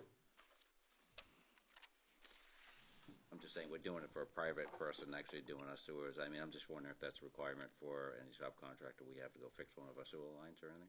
I'd have to look back at ours that we've done before. I couldn't tell you. I'm just wondering if the limits were low then, if they are basically in that other, I'm just curious, that's all. There's a legitimate It would concern probably be there. good to look at that, in the community, and because I don't have a feel for the contractors you guys use here, and maybe before we finalize this, just to make sure those numbers aren't going to be an issue. I mean, these are ones that we have in other ordinances, and there's never been anybody that said that's a problem. It's really, I know that seems like a lot of money, but really not. It's not really, but Yeah. do you guys require that for your subcontractors? And the same numbers pretty much? So it's probably all good. It's pretty standard. People Yep. are putting it Yeah, on. yeah. Yeah, to Ryan's point, I'm sure it's boilerplate for what he's putting in the bid specs, and it's part of all of those bid specs. Looking at that number. Insurance itself, just when they send us their coverage, they're just supposed to send us their proof of their insurance coverage. And I would go to the point, as a separate discussion, is that put the specifics of what you're asking for, that they provide you that level. And it's maybe already being done, that's just. That's a separate discussion outside of this. Okay, so moving on. Oops, sorry. Getting into dialogue of naming the town specifically a additional assured. Yep. Those two key points. I don't care who you are, we won't work with you. We're getting there. Okay, so we're under 34.13.5, and that's called a show cause hearing. So basically that provides any user who causes or allows an authorized discharge to enter the treatment plant or the collection system to come to meet in front of the town council and, basically try to defend themselves. You allow, based the way this is written, you have, well, actually, it originally had the word selectman in here, but I changed it to council member to try to fix that. And then under 34.13.6, this section here provides that the town has a right to take legal action if necessary against any kind of a issue in this is section with any user. And then under, this is the section that I think you're looking for, 34.13.7. So this gives you the right to fine somebody if they do violate any requirement of the ordinance, and also does require reimbursement of all costs that have incurred. And it does give you the requirement that you can actually recover all your attorney fees, court costs, any other expenses of any damage that's done. So that gives you that strength. 34.13.8, we're on 3438, has a pretty strong section on falsifying information, and it does even provide, the right to have somebody convicted for falsifying of information. I know that seems serious, but there can be serious implications for falsifying information, so it does provide the strength of that. It does require you, if you have under 34.13.9, this was already in your ordinance, by the way, if you have significant noncompliance from any industrial user or commercial user, to advertise that fact, which I know sounds kind of mean, but if they're in significant noncompliance, there's got to be some way to get their attention. Right? Right? So then, oh, sure. That's not the name of the paper. Well, that was the name in the original ordinance, and I didn't Can we pick back that up. and say Yeah. shall publish? Annually. Yeah. Just strike the name of the paper, because I don't care if it appears in the Sun Journal, Times Record. Yeah. That's to be determined. That's we fine. list a paper that's no longer named that. Yeah, that's been in your ordinance, and I have no idea. So, yep, I didn't catch that. Yep. Just take that out and just a newspaper, right? Yeah, Right. that makes sense because we shouldn't be picking a specific newspaper. Yeah, I don't want Yeah. any big preferential Gotcha. treatment. Right, that's a very good Their point. advertisements are 3 times what Times Record is. Yep, no, that's a very good point. I think it's good to be generic as to which paper. I don't think it has to be a specific one. You saw me look, though. All right, so moving on to 34.14, which is language in part that was in your original ordinance. Because of information that I got from Diane, I took out they shall be residents of the town and shall serve without compensation, because that conflicted with how this actually works. So the first part of that is all in your existing ordinance, which does not mean we shouldn't change it either. I want to make sure I'm clear on that. We just need to update it to the zoning board of appeals, because some of this conflicts with the zoning board of appeals, so we'll go through and update that. Okay. Because they have 7 members, they don't have any associate members. Okay.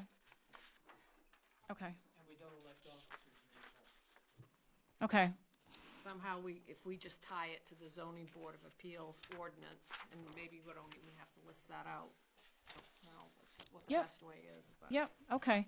On the second part of that, under 34.14.2, we did, Ryan gave me language from the Zoning Board of Appeals to include under variances. I will say that I did make a little, after the word undue hardship under B, I think we should just put a period there instead of saying as indicated in Division 5 variances, because that's referring to the other ordinance. That just needs to be struck out. The biggest problem we had in our hearing was the difference between hardship and undue hardship. We argued that for half an hour. Well, We need to define what is an undue hardship versus a hardship. at this point, the ordinance only talks about undue hardship. And this language came specifically out of your zoning ordinance. This is for us to interpret then.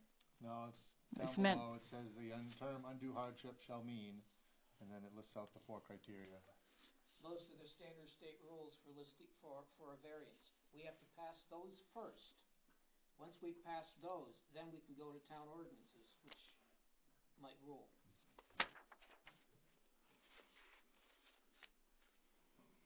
So says Marion. So says the law.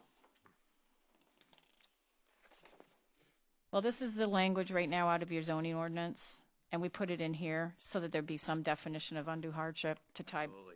back in. So Something there, right? that's what I did. Well, if we're gonna use those rules for undue hardship, fine, we can live with that. That's not a problem. Because that's what we do for zoning That's what variances also. the intent, I mean, that's what the intent. That we can live with. Okay. And then the next, I crossed off exceptions because I don't think any one of us, when we read that, could understand exactly what that said. So I don't think it should be in there if we don't know what it means. And then hearings, we, under 34.14.3, we put language there that the Board of Sewer Appeals shall meet the third Monday of the month at 7 p.m. as necessary. And then have the language in there about when the notice needs to be filed with the town clerk. So I'm on page 3440, and I'm just trying to, 34.4.4. So there are the appeal procedures. Most of this is already in your present ordinance. So it gives you all the requirements. I listed some more positions in here because there were some people missing. The town manager was missing from some of this process, code enforcement officer, and then I moved the fees out of the appeal section back into Appendix B. And then in Section 34.14.5, it talks about successive appeals. And basically, to sum up that section, it provides the right of a new appeal only if the chairman of the Board of Appeals believes that owing to some mistake in the process or in the law or misunderstanding of some fact, that some kind of injustice was done to the person that came before that was denied the appeal to begin with. So that's in there. And then there's just some language that basically cites that once this ordinance is adopted, that the old ordinance that referred to this same matter goes away, because that would be really confusing if it didn't. And then under severability, what that talks about is if in law you find a piece of this doesn't apply or it's not allowed, it doesn't mean the rest of the ordinance is a problem. So that's just language that's standard for ordinances. And then it just provides you a date to decide when that would go into effect. And then the appendices, I'm not going to go through unless you ask me to, but really the definitions are pretty minor. They're all, definitions that are used. Appendix B is your fees that you have already. Appendix C are the guidelines. I've just added a few things. Most of what you had was really good. I've just updated it a little bit to some new materials, more engineering kind of things that we have. And then included your one-time, you have a one-time sewer credit calculation procedure, so I thought it should be in here so it didn't get lost. And then Appendix E is the municipal references, rules and regulations, so. One question, and Yeah. maybe it's in here, is so we allow people to dump from tanks, from pumpers, right? Septic receiving? Yes. Now, I didn't really see any of that in here at all as far as their requirements, as far as insurance or liabilities or regulations involved in that at all. So if someone dumps a bunch of waste from a tank that was actually polluted our treatment and we get a big fine, shouldn't they be bonded or at least have some type of insurance or something like that? I'm just curious. I read through it and I said maybe there's something we're missing. Well, testing every load that's coming in there. But still, you gotta have some type of And some type of recourse. I understand what you're driving at, and I know that in all the permits, if you do take septic waste, you're supposed to have a septic management policy. So in the septic management policy, you have language in there that talks about the responsibilities of that. Plus, you have the pass-through and interference rules in here. So if that septic hauler did hurt the treatment plant, you could get back on them. But there's nothing, I don't think, probably in your management plan that talks about the insurance for those. It's a big deal. Yeah. I know it's There's something nothing that in here. generates revenue, which is good, Yeah. and it actually meets the criteria of probably what our plant can use. I would just hate to think that we have no recourse if it's not written into our rules somewhere.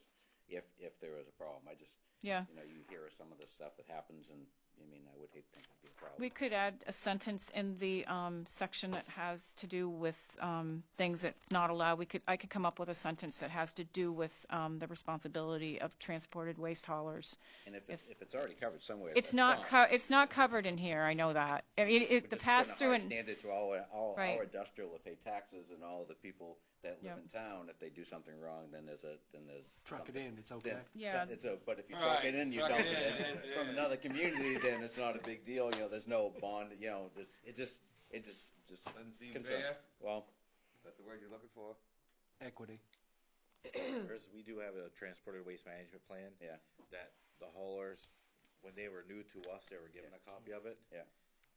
That's basically the limit of what we have right now, and there is language in our discharge permit about receiving that waste. We're allowed to receive so much a day. Yeah. Where the DEP they would actually support us if we had to go after one of them. So if they would have dumped, and then you would actually just see it was half motor Big oil spike. or something like that. You know, I mean, you actually have recourse to go back to them and actually get damages as far as financial damages for whatever you need to be. Or whatever. I believe we could. That's good. well, That's, if that's they the biggest you concern. certainly could, as far as pass through and interference. Yeah. Yeah, you really could in here, but it doesn't have any specific language talking about transported waste. But I can add a sentence. It would be no big deal to do that. Yeah, I was just curious. It's just Yeah. one of those things where, I mean, we're not the only people that actually goes through the plant, so, Yep, That's good what I point. said, right? Never been anything. yeah, it just happens, right? As long as there ain't no big spike, right, Steve? Life is good. That's right. Life is good. Yeah, Big I crazy think- spike.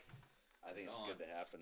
I think it's good to use. And the only reason I say that down in New Hampshire, there was, they used to have porta potties at the racetrack, and they don't do it anymore because the person that actually was hauling for them found a bunch of antifreeze and oil, and when the porta potties got sucked up and got dumped somewhere, it was just a big issue. You know what I mean? And I was like, oh my God, that could happen anywhere, you know? But You mentioned it early. You had specific questions on some of our fee structure. I'd be curious to have you guys work out any of those recommendations on what the end game is here for adjusting those fees. Oh, it's really more just the summer average. It's not Philosophy on the how we philosophy on providing. I think the reason it's done is to simplify the metering issue with people that do. And speak up if I'm wrong, because I'm not familiar with this. But I believe when I'm getting to learn about it is they do it so they don't have to deal with people asking for abatements on irrigation and summer watering and that type of thing. But what it does is it gives people a break. And I'm just a little more harsh than that because I fight for revenue. I work within a lot of smaller communities also that have a lot less users than here. So we're fighting for every cent we can get. So that provides a break in the summertime. But then again, those are things that could also be abated. So I just find it unusual. I'm not criticizing it. It's just I'm not familiar with it. Okay. That was what I was referring to. Okay. Well, that Yeah. and our impact fees, we've always, those impact fees have been the same for, Right. There could be a next step to maybe for us to sit down and look at the fees and maybe update them. But that could be done anytime after we get the ordinance figured out. Then we could look at the fees and decide if we think that's fair for this day and age. Because he's right. Some of the fees in there, I did say that too. Some of that permit application fee is You like mentioned another $25. I mean, just the time that these guys spend on dealing with this, and the paperwork and all that. So I'm sure that we could look at that next. Look at the fee, certainly. compatible with the communities around us. I don't think it's Right. Yeah, right. we can Are we low? Are we high? find that out because there's all kinds of information out on that. Yeah. Now, very thorough review of what we currently have. What are we going to do with the topic? Do you have a punch list? I'm flip that right to Mr. Ryan. Yeah. What are we going to do? What are we going to do with the information? Do you have a? from what was just Yeah. presented. I mean, I guess the issue, if we're here to discuss this with you folks to see if there was any major input before we bring it through the ordinance process at the Right. council. I appreciate that too, because it's a lot easier listening tonight than it is out front of a council meeting. Right. Yeah, and then you focus. You're trying to read it on the packet and go through it yourself, and that is clearly not going to happen with the level of content in Try 20. reading in the evening. Yeah, it'll cure insomnia quick. I apologize, but it will. It will. From the standpoint of the appeals board, what we have here, shy of a few tweaks here and there, we can live with and we're happy about. It gives us the tools to do our job. And it also gives Diane tools to do most of the job that we shouldn't have to do in the first place. So we're going to be, I was going to say for the committee, we're happy with it. One of the, I know it's a very small piece on this, but you got into a discussion associated with the people that are doing storm overflow and tying it in, and the pressure on the existing system, in that it is cost prohibitive to actually target that to get more out of our resource. What math backs that up, I guess? I'll let her speak from a professional standpoint, but I would reiterate that the sewer system evaluation that they Yeah. completed for us, they identified the areas with significant inflow and infiltration, and those are the areas that we're targeting as part of the sewer bond that was approved. And that was the recommendation for the biggest bang for the buck at the beginning. So that's kind of the approach that we're taking.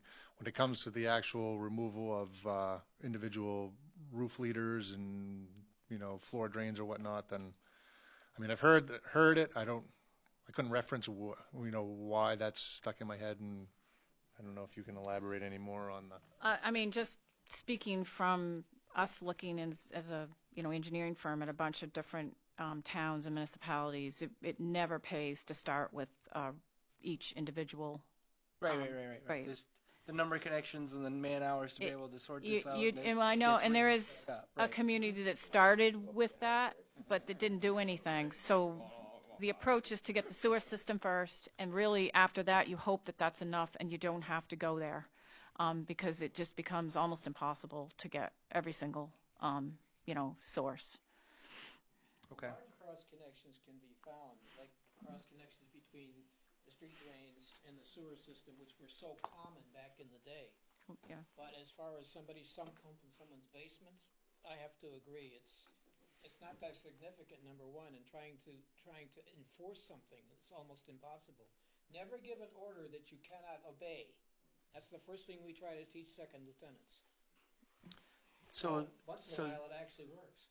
So the intent then is giving us flexibility to take it situationally moving forward? Yeah, that's kind of what I was trying to say. Is that? Yeah, because that's written as kind of a paragraph that includes a lot of things, but I think the main intent is to get the bigger things out of the system. Like if you find catch basins that are tied in, that's a big thing to get out. If you find a field inlet, if you have a huge building with a flat roof and it has a huge amount of water, and we find that during our studies and our survey work, and we can get that to a storm sewer, that gives you the right to do that and to make them pay for relocating it because it's on private property and it's not that easy to use rural development money to take care of it. So that's the purpose of that language in the ordinance. Would you apply that same standard to most of what we talked about for the changes, Ryan? Is that we putting the ordinance together, we know what we had, we know what we have now for the greater flexibility, take it situationally for stuff that comes up, or are there key things that you view as going after? No, I think that, we had our 2-hour marathon meeting already to go through this together and kind of pull together. I mean, what you see here is the result of us hitting the high points of the areas that we knew we had deficiencies in the existing ordinance. Majority of the ordinance was already adequate. It was just stuff that's come up some of it's been fairly recent, but some of it's been just over the years where we just, we've been able to address situations we've encountered in the field and not been forced to have to throw an ordinance at someone, so to speak. But this I think just helps clean everything up for moving forward in the long run. And to go back a little bit to the connections, one of the things that our approach has been, and it's maybe more reactive than anything else, is that when we've had circumstances where we get into someone's basement for whatever reason, be it they've had a backup when they think it's the town sewer or whatnot. Sometimes it is, sometimes it isn't. Generally it isn't. We identify if there's a sump pump, ask them where it's connected to, and it's plumbed right up to the pipe as it leaves the basement, we'd Pointing them indicate that it needs to be pointing them out as removed. you're finding Right, yeah, indicate it needs to be removed and it's prohibited, and we had the ordinance and the teeth to be able to push that, and it's just a matter of follow-up and getting code enforcement involved in the whole 9 yards, so. I just used that one example. I didn't want it to be the focus. What you said to be able to sum up where we're going with this in the future for the soundbite for the dot in the corner, that was very well said. Thank you. Yep. I'm good. Anybody else? Well, I know no one wants to stay here any longer. Flick the house lights. Can we do the MS4 thing real quick? Yes. Annually, we need to do an MS4, Stormwater 101, where we present to the planning board and the town council, and for this case, it's just the town council. A reminder that we're an MS4 community, required to adhere to or comply with the general permit that covers all MS4 communities. I'll pass out the handout that we hand out pretty much every year. Everyone that's been here has already been through this, and I guess I'd gloss over it a little bit and ask if there's any questions that anybody would have, and then following that, I've got some updates on our annual report that was just reviewed by You want one? DEP. Take it. Phil Rutt, I know all about him. Don't get him started. Take his mic, That's too. trying to get out of this. Well, that was one of the discussion Whoa, topics. That was so called. That's an active dialogue. Getting out of this is an active dialogue. This is a sore subject every year. Pardon? This is a sore subject every year. It is. That's why I got to do it this year. Because Phil's not allowed in the room. That's right. Got enough, Phil Rutt. Find another town. We are coming up on the end of our 5-year. 5-year permit. We will be required, unless we're successful in being removed from the program, we'll be required to issue our notice of intent to comply with the new permit, which we haven't seen a final draft for at this point. The new permit will be available for us to comply with as of July 1. In the meantime, on January 19th of 2018, we received a letter. Basically, they review our annual report that we submit to DEP. They submitted a letter, and there were some concerns that they raised in the letter, specifically around the area of catch basin cleaning. The inspector was looking at the list of catch basins that we identified that need to be cleaned, comparing that to the number of catch basins that we actually were able to clean prior to the end of permit year 4, which was June 30, correct me if I'm wrong, Steve, June 30, 2017. Unfortunately, the permit cycle and our actual ability to clean cycle doesn't coincide very well, because the sewer department crew cleans the sanitary sewers first as the priority, and then goes and does storm drain sewers when they can after the fact. And we had I'm going to just spitball the numbers, but we had approximately 500 catch basins, 400 and something catch basins that needed to be cleaned. We were able to clean 300 and change. But because we were not able to include that into our permit year 4 report, the DEP inspector had some heartburn. We ended up having a conference call, tried to explain it to her. The attitude that we had on the conference call, I don't think was the same as what we got in our letter. And I don't know if it's because we were able to explain it and she had a better understanding when all was said and done or not. But the gist of the matter is that this has not been a consistent review throughout the state from the inspectors. We met last week with the Lewis and Auburn Sabatis folks for their stormwater and discussed their reports, and it was pretty much a general consensus that this same inspector, because every town has their own consultant, but they all work throughout the state and deal with multiple inspectors, and that what we're dealing with this particular inspector is not the same as it is across the state. So there's a effort to draft a joint letter from the 4 communities to DEP, basically expressing concern about the inconsistencies throughout the state of, what's required and what's not. The inspector was throwing around the term of significant noncompliance, which raised some of our concerns based on similar circumstances from the sanitary sewer that we've dealt with in the past. And the standard that we're being held to when we've been in the program for 4 years versus 14 doesn't seem to be quite appropriate. So don't know if anything's going to come of that at this point. I think that from our standpoint, we're only 4 years into this program, and the significant requirements that are associated with it and the level of effort we've been able to put to it, especially with Steve's crew, we had some staffing issues during that permit year 4.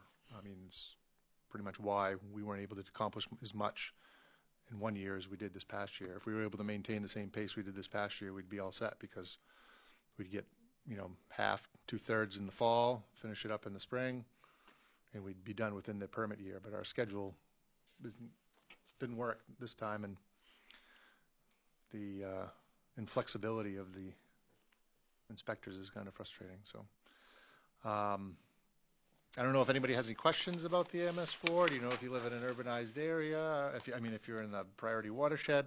But I also have a survey if folks would be willing to fill out and return. That would be great for our records. Who's it go to? Everybody. No, the survey. Is it pre-filled out? Everybody. Who gets it? Who is it for? Oh, Is it for you? It is for us to be able to Part put of it it. in our It's part of our file that compliance. we have gone through. We've educated the Part of the town education piece. council. Somebody else, and sure, sign me up. But you won't do it for him. I love You're it. more than welcome I love to that. write your congressman or legislator. I don't know who has the final say on this. But in case anybody has it. Anybody else? Anybody else? Anybody else? Anybody else? Yeah. I know it wasn't really Did it much of last a year. Did it educational last year. component, but You want these back next but you year? guys have all sat through it. You want this back next year? I like the way that did stick there. I love it. I love it. We'll let Bill do one. I did one. I did one last year. actually. He was saying they Thank you. got out of it for the past 10 years by arguing successfully. This was I hope so. urbanized here down by the flats there, the border with Lewiston. You clicking the house lights? It's a totally separate urban area from Lewiston, Auburn, and What? it was accepted by the Dim in the house lights? We out? Home nap. Would not. years. I'm exhausted. We're I'd like to closed. eat supper. You need a motion to adjourn. Been up since 5. Workshops I know, need right? those? I haven't even got home yet. Motion to adjourn. Make the motion. I'll second it. We're done. I know everybody's Vern made the agree. motion and Chris seconded it to adjourn. Oh, FYI, on the top of the letterhead,